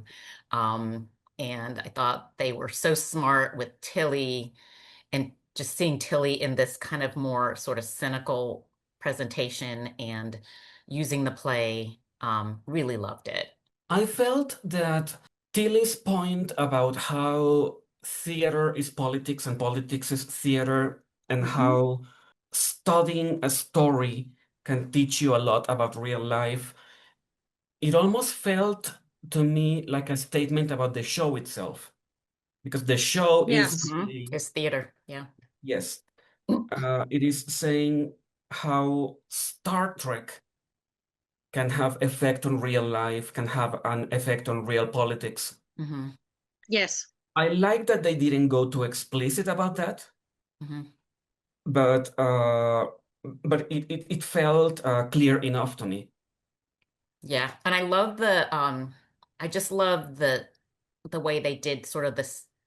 It felt like you were watching a play. I love like the stage directions. I don't know what to call it, but they did a lot of very play centric positioning of the characters. There's a scene where they Genesis and Tarima walk into the dorm room and they're talking, and then they stop and they just turn away from each other and walk away. And I was like, oh, that is what you would have done in a scene from Our Town or something like that. Or there's a part where they're all sitting on the floor, the cadets, and then Occam stands up and he starts talking in the voice of the stage manager, and then each of them stands up, and I was like, oh, I love that they're just like, you know what, we're just doing a little black box theater right here for the audience. So Our Town is a minimalist play, both in words and in set design.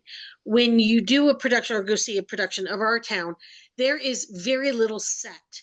It's basically all the buildings are masked off with stage tape, and you'll have chairs, and you'll have half walls maybe, and it's all done very simply. And then the words are, there's not a lot of fluff in that play. even the monologues are very basic compared to, Shakespeare, for example, which Star Trek is very Shakespeare, but they're taking it down to the nitty gritty. And I couldn't help but notice almost a juxtaposition with Sam's home planet, which they're not 3D corporeal beings. So their life, their plane of existence is minimalistic. It is, and so it makes sense that they didn't give Sam a childhood, because they wouldn't understand that concept. That's almost a 3D concept of having a childhood to make Sam more rounded. Instead, she could process 1 + 1 = 2, but she couldn't feel how 1 + 1 = 2. And I like the way that the doctor realizes that with her not having that, she's lacking that piece that allows you to pivot as a corporeal being, that allows you to, you're not just computing stats, you're not just computing, Data was more of a 3D dimensional creature than Sam was initially.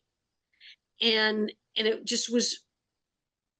was just wild the way in basically 2 Earth weeks, she was able to experience an entire childhood with the doctor. She now has her father figure that she was looking for. She now has all these experiences where she was only a few weeks old when she gets to Starfleet, and now she comes back well-rounded with all of these feelings, essentially, and all these experiences, which is fascinating to see what it would be like if you suddenly went from being 2 weeks old to 17 years old, and what that would mean. It made me just love the character of Sam, especially with what we see later. Yeah, I love that. And I thought it really fit the theme of our town, which is that what they need for resilience is just appreciating ordinariness. And it's not like, it's not like she had 17 years of battle training or psychology. It was just like, no, she's just going to be a kid and just walk in the garden and eat dinner with her dad, and just normalness. And that's what she needed to value life and build resiliency. So love that. What about Captain Ake during all that? It's not really explained what she did. I mean, I kind of wondered, she go back to the ship? We see everything. We see the montage of the doctor and Sam, but I don't think we actually see Aka anywhere in that montage, do we? No, and I was almost expecting the captain and the doctor to be sort of a parenting couple for this period, because she is the other functionally mortal character in this situation. So she could have spared those years. Yeah, I didn't even think of that. I honestly thought she just was gone, that she just left them and came back. But that would make a lot of sense. I thought she was gone too, but I thought they also said, but she could stay on that planet and not age, and it wouldn't affect him at all. But doing what?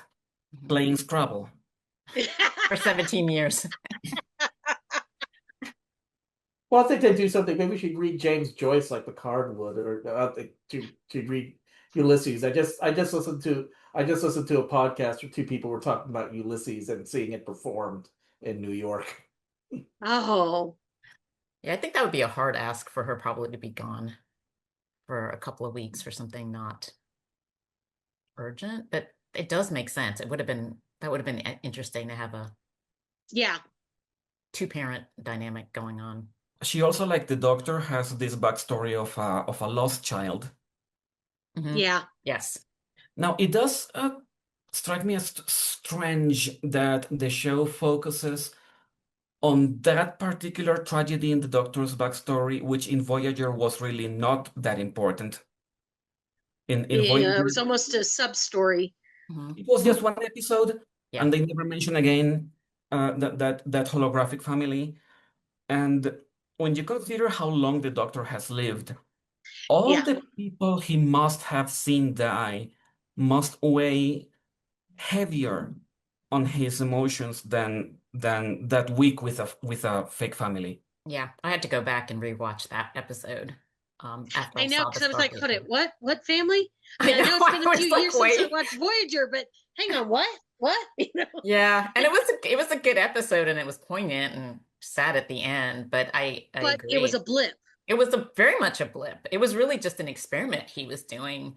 And it's kind of like he had that Sam thing of like he didn't know what, real air quotes, like a real relationship was like. So he got that moment of it being good or But I bad. wonder if, because I've heard actors of the earlier series, the Deep Space Nine, Voyager, Next Generation, and of course the original series, they all talked about how it was far more episodic, and you had a episode, Mhm. and there may occasionally be strings that go Right. on, but it wasn't as common, and that was a Roddenberry thing, that he was very much, it wasn't an ongoing story, although things might Yeah. jump around and show up again. It was far more, each episode stood on its own. Yep. And what we're seeing now with Discovery and Strange New Worlds, and especially in Starfleet Academy, there are far more connecting, and the arcs are definitely going more across episodes than we ever saw in the 60s or the 80s or the 90s.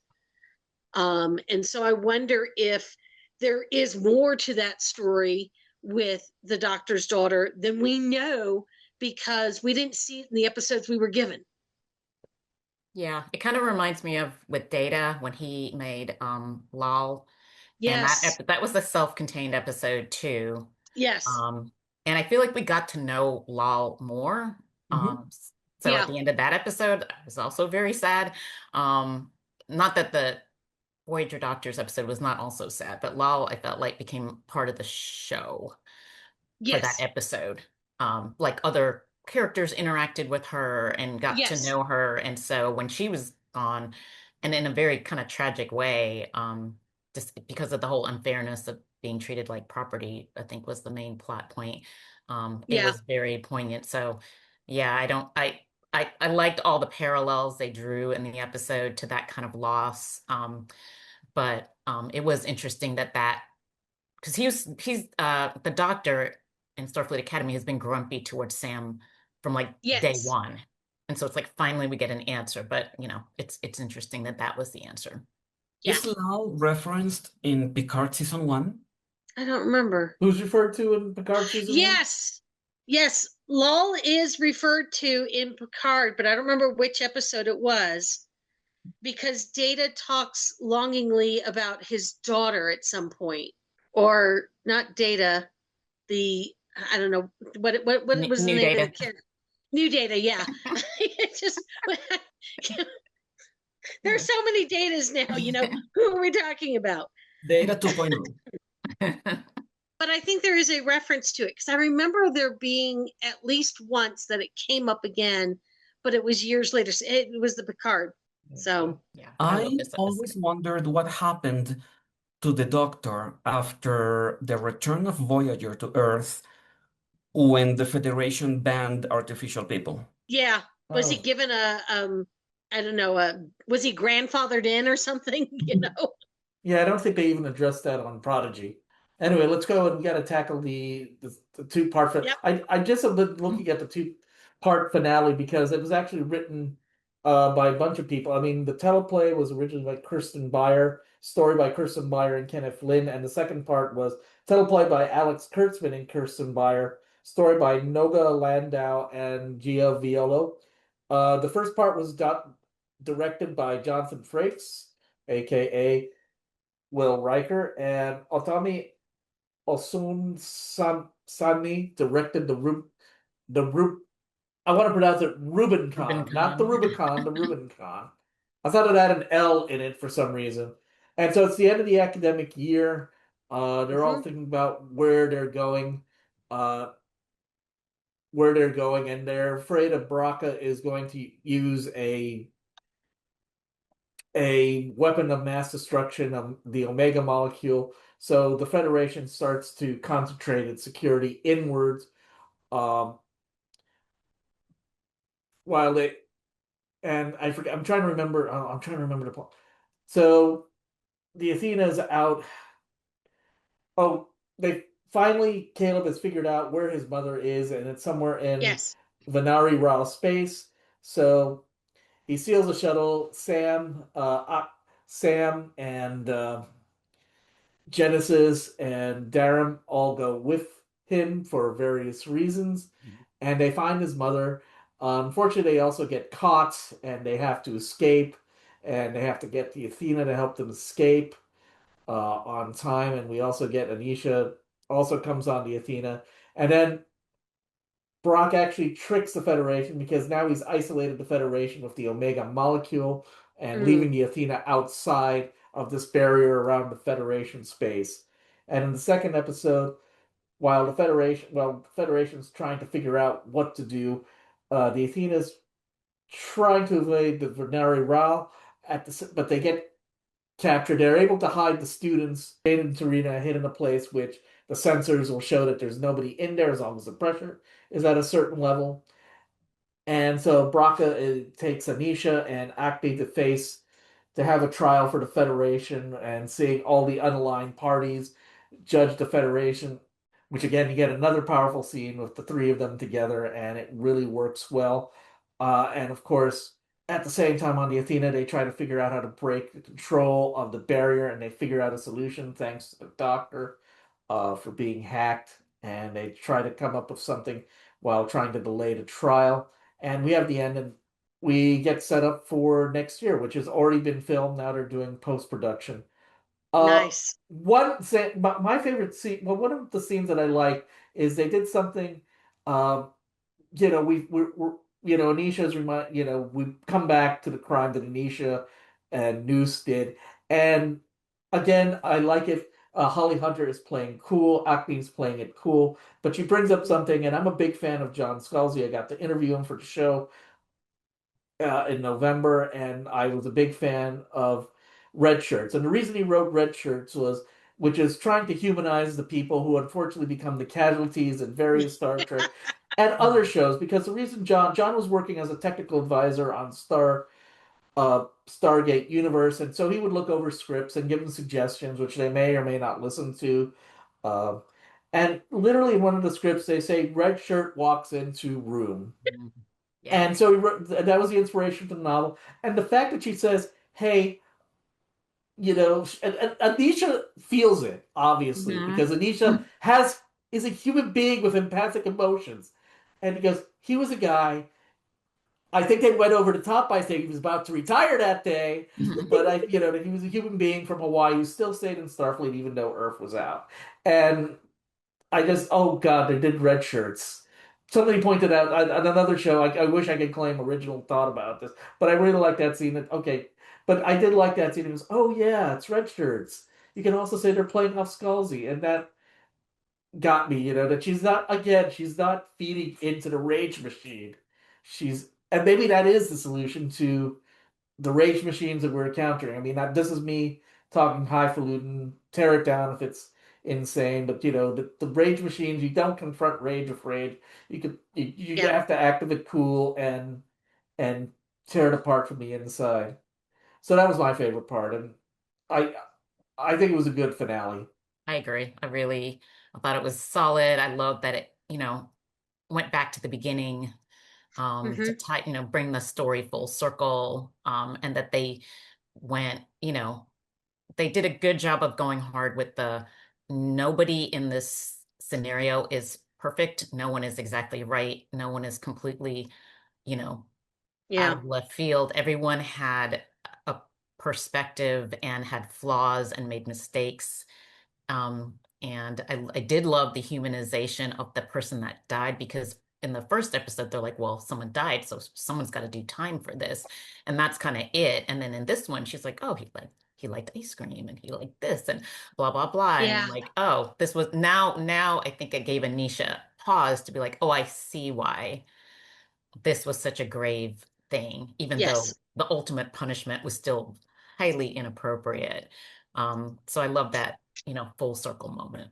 Would it be in bad taste to list some complaints about this episode now? No. I mean, hey, we do. Yeah. No. There are valid complaints. Yes. The whole debate between Braca and Ake felt a bit too abstract for me, because we need to see what they are fighting about. We need to see what they are fighting for. And one problem that has always plagued Starfleet, that has always plagued Star Trek, is that we never see what ordinary life is like for ordinary people under the Federation regime. Yeah, usually yeah. Also, we never see what ordinary life is for ordinary people, like in Braca's regime. So we don't see what visions of the galaxy they are fighting over. Yeah. I would argue about one thing. I think we on in the first part, the 300th night, we do see what life is kind of like under the Venari Raw. We kind of do see what life is like, and it doesn't. You are right. We don't see Federation life. We just assume that it's a free. People are free. They're not being coerced to do anything. But you're right. We never know what ordinary person. We There's don't a writer. see a lot of day to day. What is life like if you're not on a ship? If you're not part of the warrior class? If you're not part of it? It is the thing. I agree with you that I think is lacking in Star Trek in general. Lower Decks did a much better job of giving us, now, what does it really look like on a Starfleet vessel if you're not one of the bridge people, which was a nice little segue. But I do feel like, as we often do, we write the narratives of our life based on what we thought. Clearly it was Braca's father who actually caused the destruction of his planet. It wasn't the Federation, but Braca's been blaming the Federation for umpteen years. He's not changing his narrative now. Sometimes it's really hard when you're faced with, the reality. We've seen this in our own planetary history where, we were doing the right thing. Really, we did all this right. It wasn't our fault that this happened and that happened. It's really hard to break that narrative and change that. Although I would have liked a little bit more of, show me the history of Braca. Show me some more of Aka's history. I would have loved, and I realized with the two-parter, it still wasn't enough time to show me everything that I'd like to see. I did tell us. I did like that he told a little bit of his childhood story that Miss Braca did make me, as he's talking, I did have an image that formed in my head of this kid looking out, the window for the big Federation's starships flying over, and like how wondrous that must have been for him. And that, and his only worldview is through his dad. So, it's a he's getting his worldview through an unreliable narrator, or he's, whatever, he's his own unreliable narrator. And that was a little poignant for me, that he is sort of like this child in arrested development over what happened, and how he chooses to frame it. But one of my critiques about this episode was that the idea of him as a single person being able to wreak so much havoc on Starfleet and the Federation, I just never like that story element of just like the one angry person, kind of like in the Star Trek reboot, where there's the one guy who's mad at Spock and he's able to, blow up Vulcan. And I'm just like, really though? Like, really, just this one guy can get this many people to follow whatever? But, of course, as I'm saying that, I know that probably is true in reality. But well, we see it in Stalin and Mussolini and Hitler, and the abject destruction that these single people convinced people to follow them. Yeah, one angry person. It just, it's not like we have someone new every other year who's like that. But it just, unfortunately, in our history, we see where one person makes this horrific difference. But at the same time, it's a trope that, is it being used as a shortcut? Is it being used as, okay, everyone will understand this reference, so we're just going to do it this way, and not like they're not going deep, not like they're not doing good writing, but sometimes you wonder how much, especially in things like Star Trek, they rely on these tropes, and you want them to go further out, you want them to go more, and you want them to do something a little bit different because we've had this before. Mm-hmm. I definitely felt like that. I feel like, oh, I've seen this story before. And we really didn't see any of his, like, to the extent he had a coalition, we really didn't see that. It was really that just wasn't clear until the very end. Mm-hmm. Well, I And think you don't hear from them. Imagine being a civilian in the Federation and seeing in the news year after year there is another galaxy-ending problem. Mm-hmm. Well, that's unfortunate. That's a Mhm. mutual problem, and this will make Mark happy because he always likes a mention of Doctor Who on the show. But unfortunately, that's a bad thing. The thing is, when you do an episode, and it should be the season ender where you have high stakes, the bad thing is some writers decide, oh, we should make every episode high stakes, or 2 episodes a season, where you should just try to limit the higher stakes in it. That's why I like that they put it at the end of the episode and all. But then again, this is also post burn. Those people that we see on the top who are about, I think they're people. I think they're kind of like unaligned. Yeah. In my head, they were unaligned, and the thing is, he's trying to convince align with me. He's trying to align with him, and and if he can beat the Federation. But the thing is, I also this is something else that's kind of, I don't know if it's tangent or not. I think he was always. I think we all agree he was always going to press the button. Yeah. That was never going to be an option. That he was not. No, he was pretending he wasn't. He was pretending he liked the world the universe under the burn better because it was far more profitable and fun for him when there wasn't a Federation that had any power, gravitas, or respect. It was a much better world for him if they never got their footing back. Also, and you can see that. It was convenient for him to find Anisha alive because with this whole mock trial, he could make it look like it was Anisha's fault and Anisha's decision to destroy the Federation. True. He needed to find her alive for that purpose, so it wasn't going to be his fault. He's giving this person who's been wronged by the Federation, other than him, that power to say whether they live or die. I think it was a bit too convenient to reveal that Braca's personal tragedy was not the Federation's fault. If we are going to make this argument at the end of the episode that everyone is flawed and everyone makes mistakes, then why let the Federation wash its hands of Braca's problems? It would have been more interesting if the Federation had made mistakes, had made messes during the burn, and have the Federation confront its part of responsibility in the mess that happened after the burn. I can say that the Federation had to make harsh choices on who limited resources, and that might not be enough. I could see why that might not be enough, but there were harsh choices to make on who got what aid, and how much. And if the Federation hadn't made the choices it made, would Braca's father made the choices he made, good or bad, it just, if the Federation wasn't there making their choices, Braca's father probably wouldn't have, created his weapon of mass destruction, and none of that would have happened.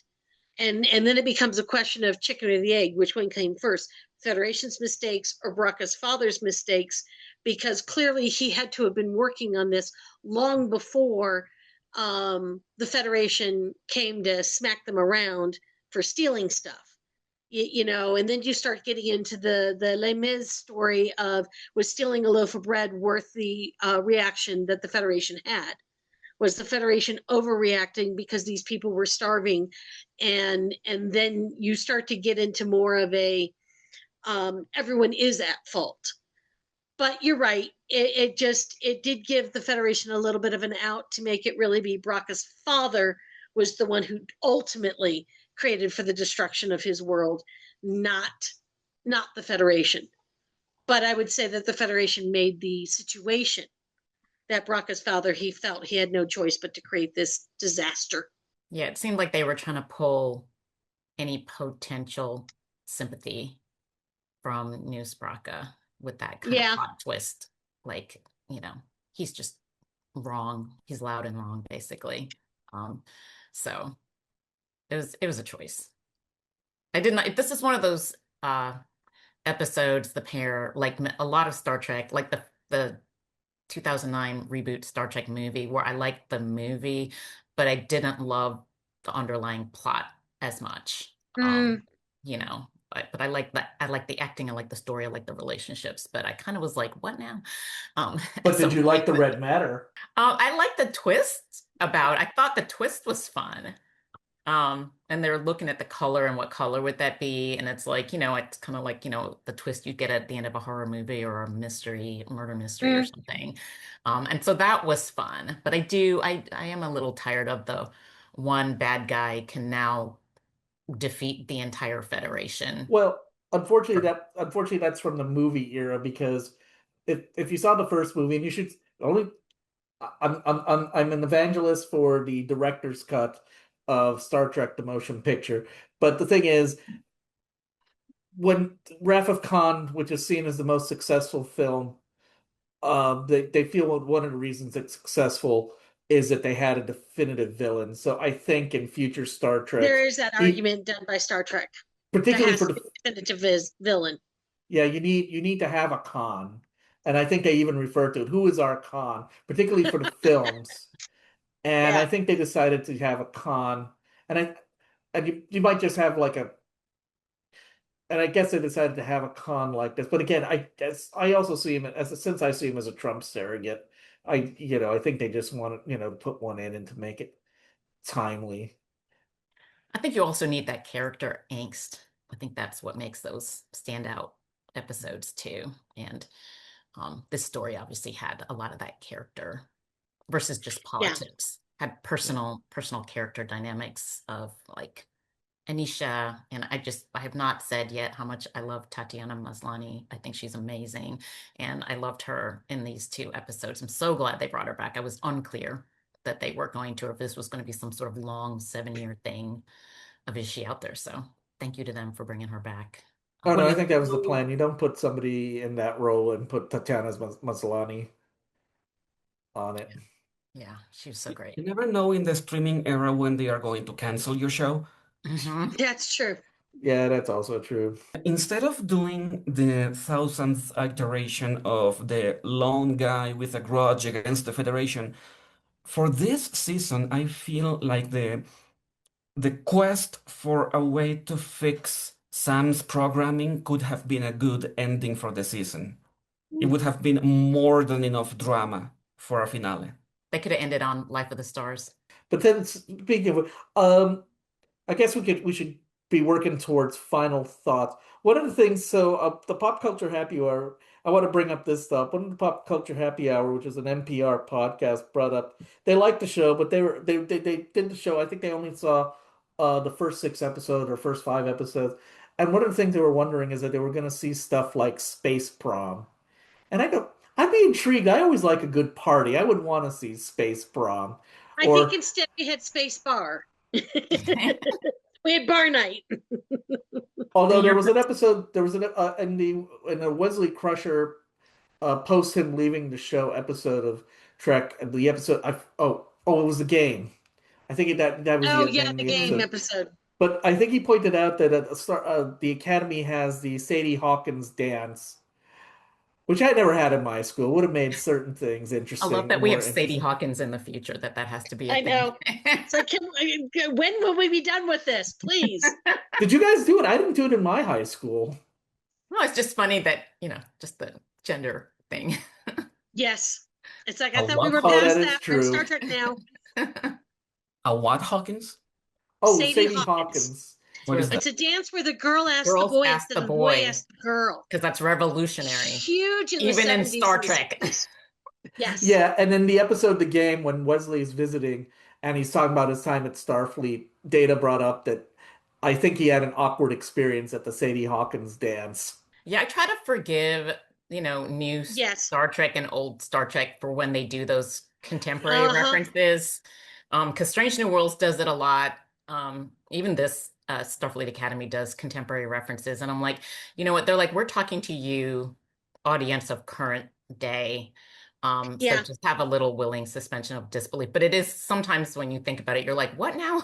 Although I have to say, that episode where Spock becomes briefly human, and the episode tries to make the point that the essence of being human is eating bacon, that I That really was hate. weird. Yeah, it's like I know they're writing for the moment, but sometimes you might, I wonder if they think, oh, do we want to make this something that will last for generations and not seem Well, dated? okay, this is where I get to bash Rick Berman, which I don't think I've done. I always, any Trek episode we do, I have to bash Rick Berman. And the thing is, on recent interviews, and the thing is, I hate Rick Berman made 90s Trek as bland as possible. Only when his producers fought him back, it wasn't bland. But one of the things he's recently criticized, he criticized the fact that they are doing more contemporary, like when uh, Spock and the Vulcan played by Patton Oswalt are trying to do the high five. He believes that that's too contemporary, and he feels that that was classic Trek rarely did anything make contemporary references in the original series, but I think it started creeping and they didn't do it a lot in the 90s. I think you would see it. Actually, to be fair, I don't think they ever did it at all in the 90s. They rarely did anything I contemporary. the whole the addition of the bar and the bar singer to Deep Space Nine really bothered me. Oh, that was Ira Stevens Bears. He takes full responsibility. He'll take the blame and the compliments of that. That was his personal. That was his personal bringing that in. That he takes all the responsibility for that. It felt too American centric for a star show. If you're going to display a united humanity in the future, why so much focus on 20th century American Yeah. culture? The entire concept of Big Fontana, I hate that character, and I say that at the same time that Deep Space Nine is my favorite Star Trek series, Yeah. but I hate Vic. It was an interesting choice, but one of the problem with Berman is that I call it the white bread.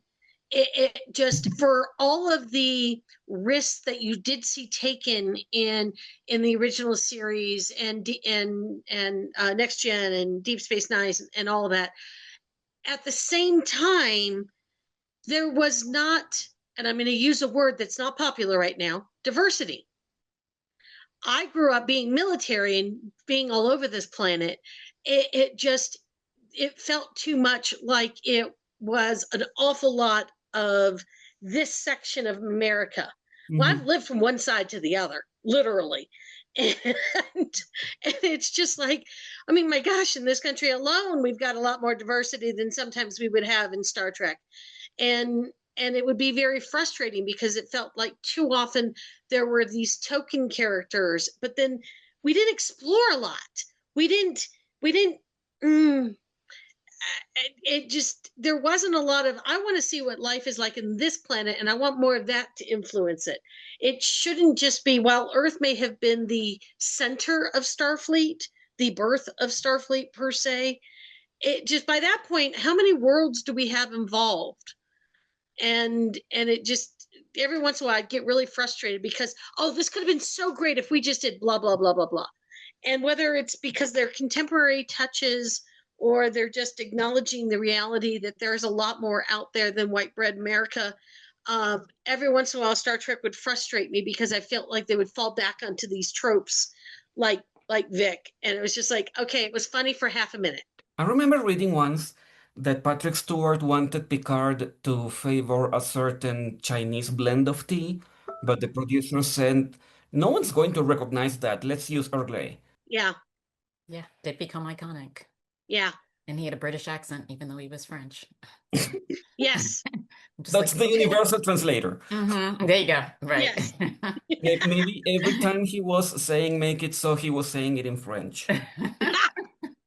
I did like in the beta test episode, though, that their big, the solve was to move the headquarters to Beta Z. Like, let's stop being Earth-centric. Well, I could defend. I sent an email. I sent an email because Manny Coto was interviewed, and it was on a podcast called The Inglorious Trexperts, and he explained the reason that Earth became the center of the Federation was at that time nobody had any beefs with Earth. The Vulcans and like the Andorians, the Tellarites didn't get along with anybody. So we Earth were the is new this, kids on the block, so we were safe. so nobody hates Earth at this point. So they said, hey, let's build the Capitol, the Academy, and all that stuff. Yeah. But I had no problem with Beta Z, being the new capital. I think that's a good compromise. I mean, they should do it like the European Union, where the presidency of the Union rotates every some years. I like that idea. It makes so much sense, doesn't it? Yeah. Because well, at least the universe is so spread out, it would make sense for things to move. Well, Actually, at least I would love it if now that America is no longer such a shining example of democracy, I would love it if Star Trek took more example from the European Union as a showcase of how democracy actually works. Yes. I like that idea a lot. I will say this, at least in Star Trek 6, we did show that we had a non-human president at the time. Definitely had time periods where they weren't humans. Well, we only saw two presidents. Well, actually, we saw two presidents. We saw one in Star Trek 4 who looked human. We saw one in Star Trek 6. We heard one at the end of Star Trek Picard who was, I believe, the grandson of Chekhov. Wasn't there a Federation president in Deep Space Nine, a Grazerite? Oh, and of course we've got the Cardassian Bajorian hybrid, and I forget her name. And in fact, they're going to meet her, but I guess they couldn't get the actors because Caleb doesn't want to eat with 12 forks or whatever, I love how this season keeps coming up with excuses why they cannot bring the Discovery.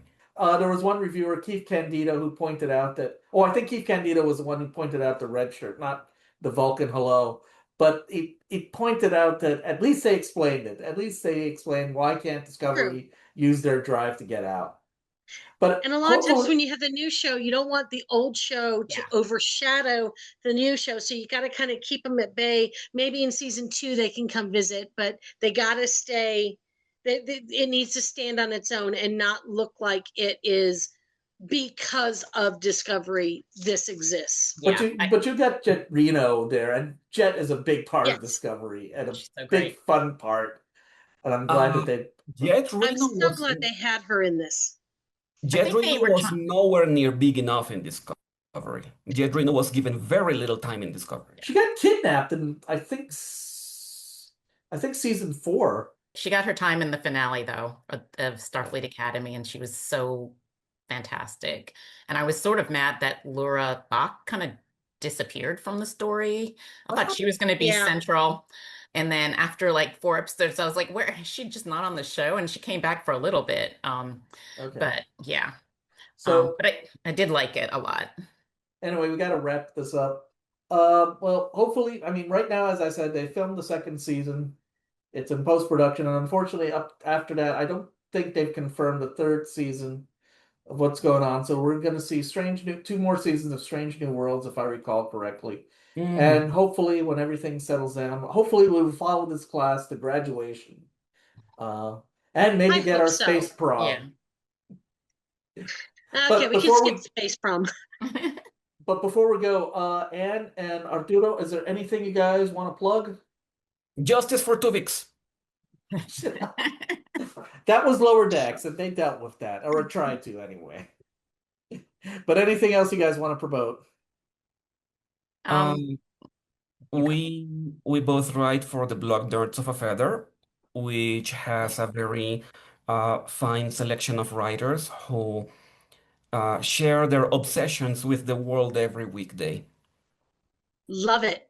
Yes, Nerds of a Yeah. Feather.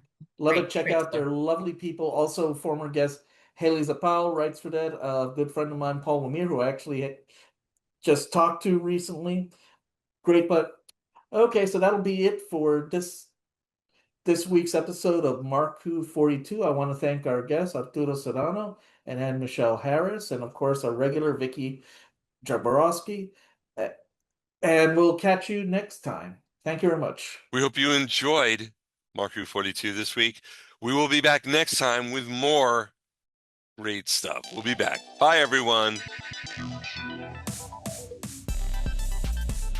You've been listening to Mark Who 42. Your hosts, Mark Baumgarten, Vicky Jakubowski, and Juan Sanmiguel. If you'd like to leave a comment for us, please email us at markwho42.42@gmail.com. Mark Who 42's universe is produced and directed by Mark Baumgarten. Copyright 2026.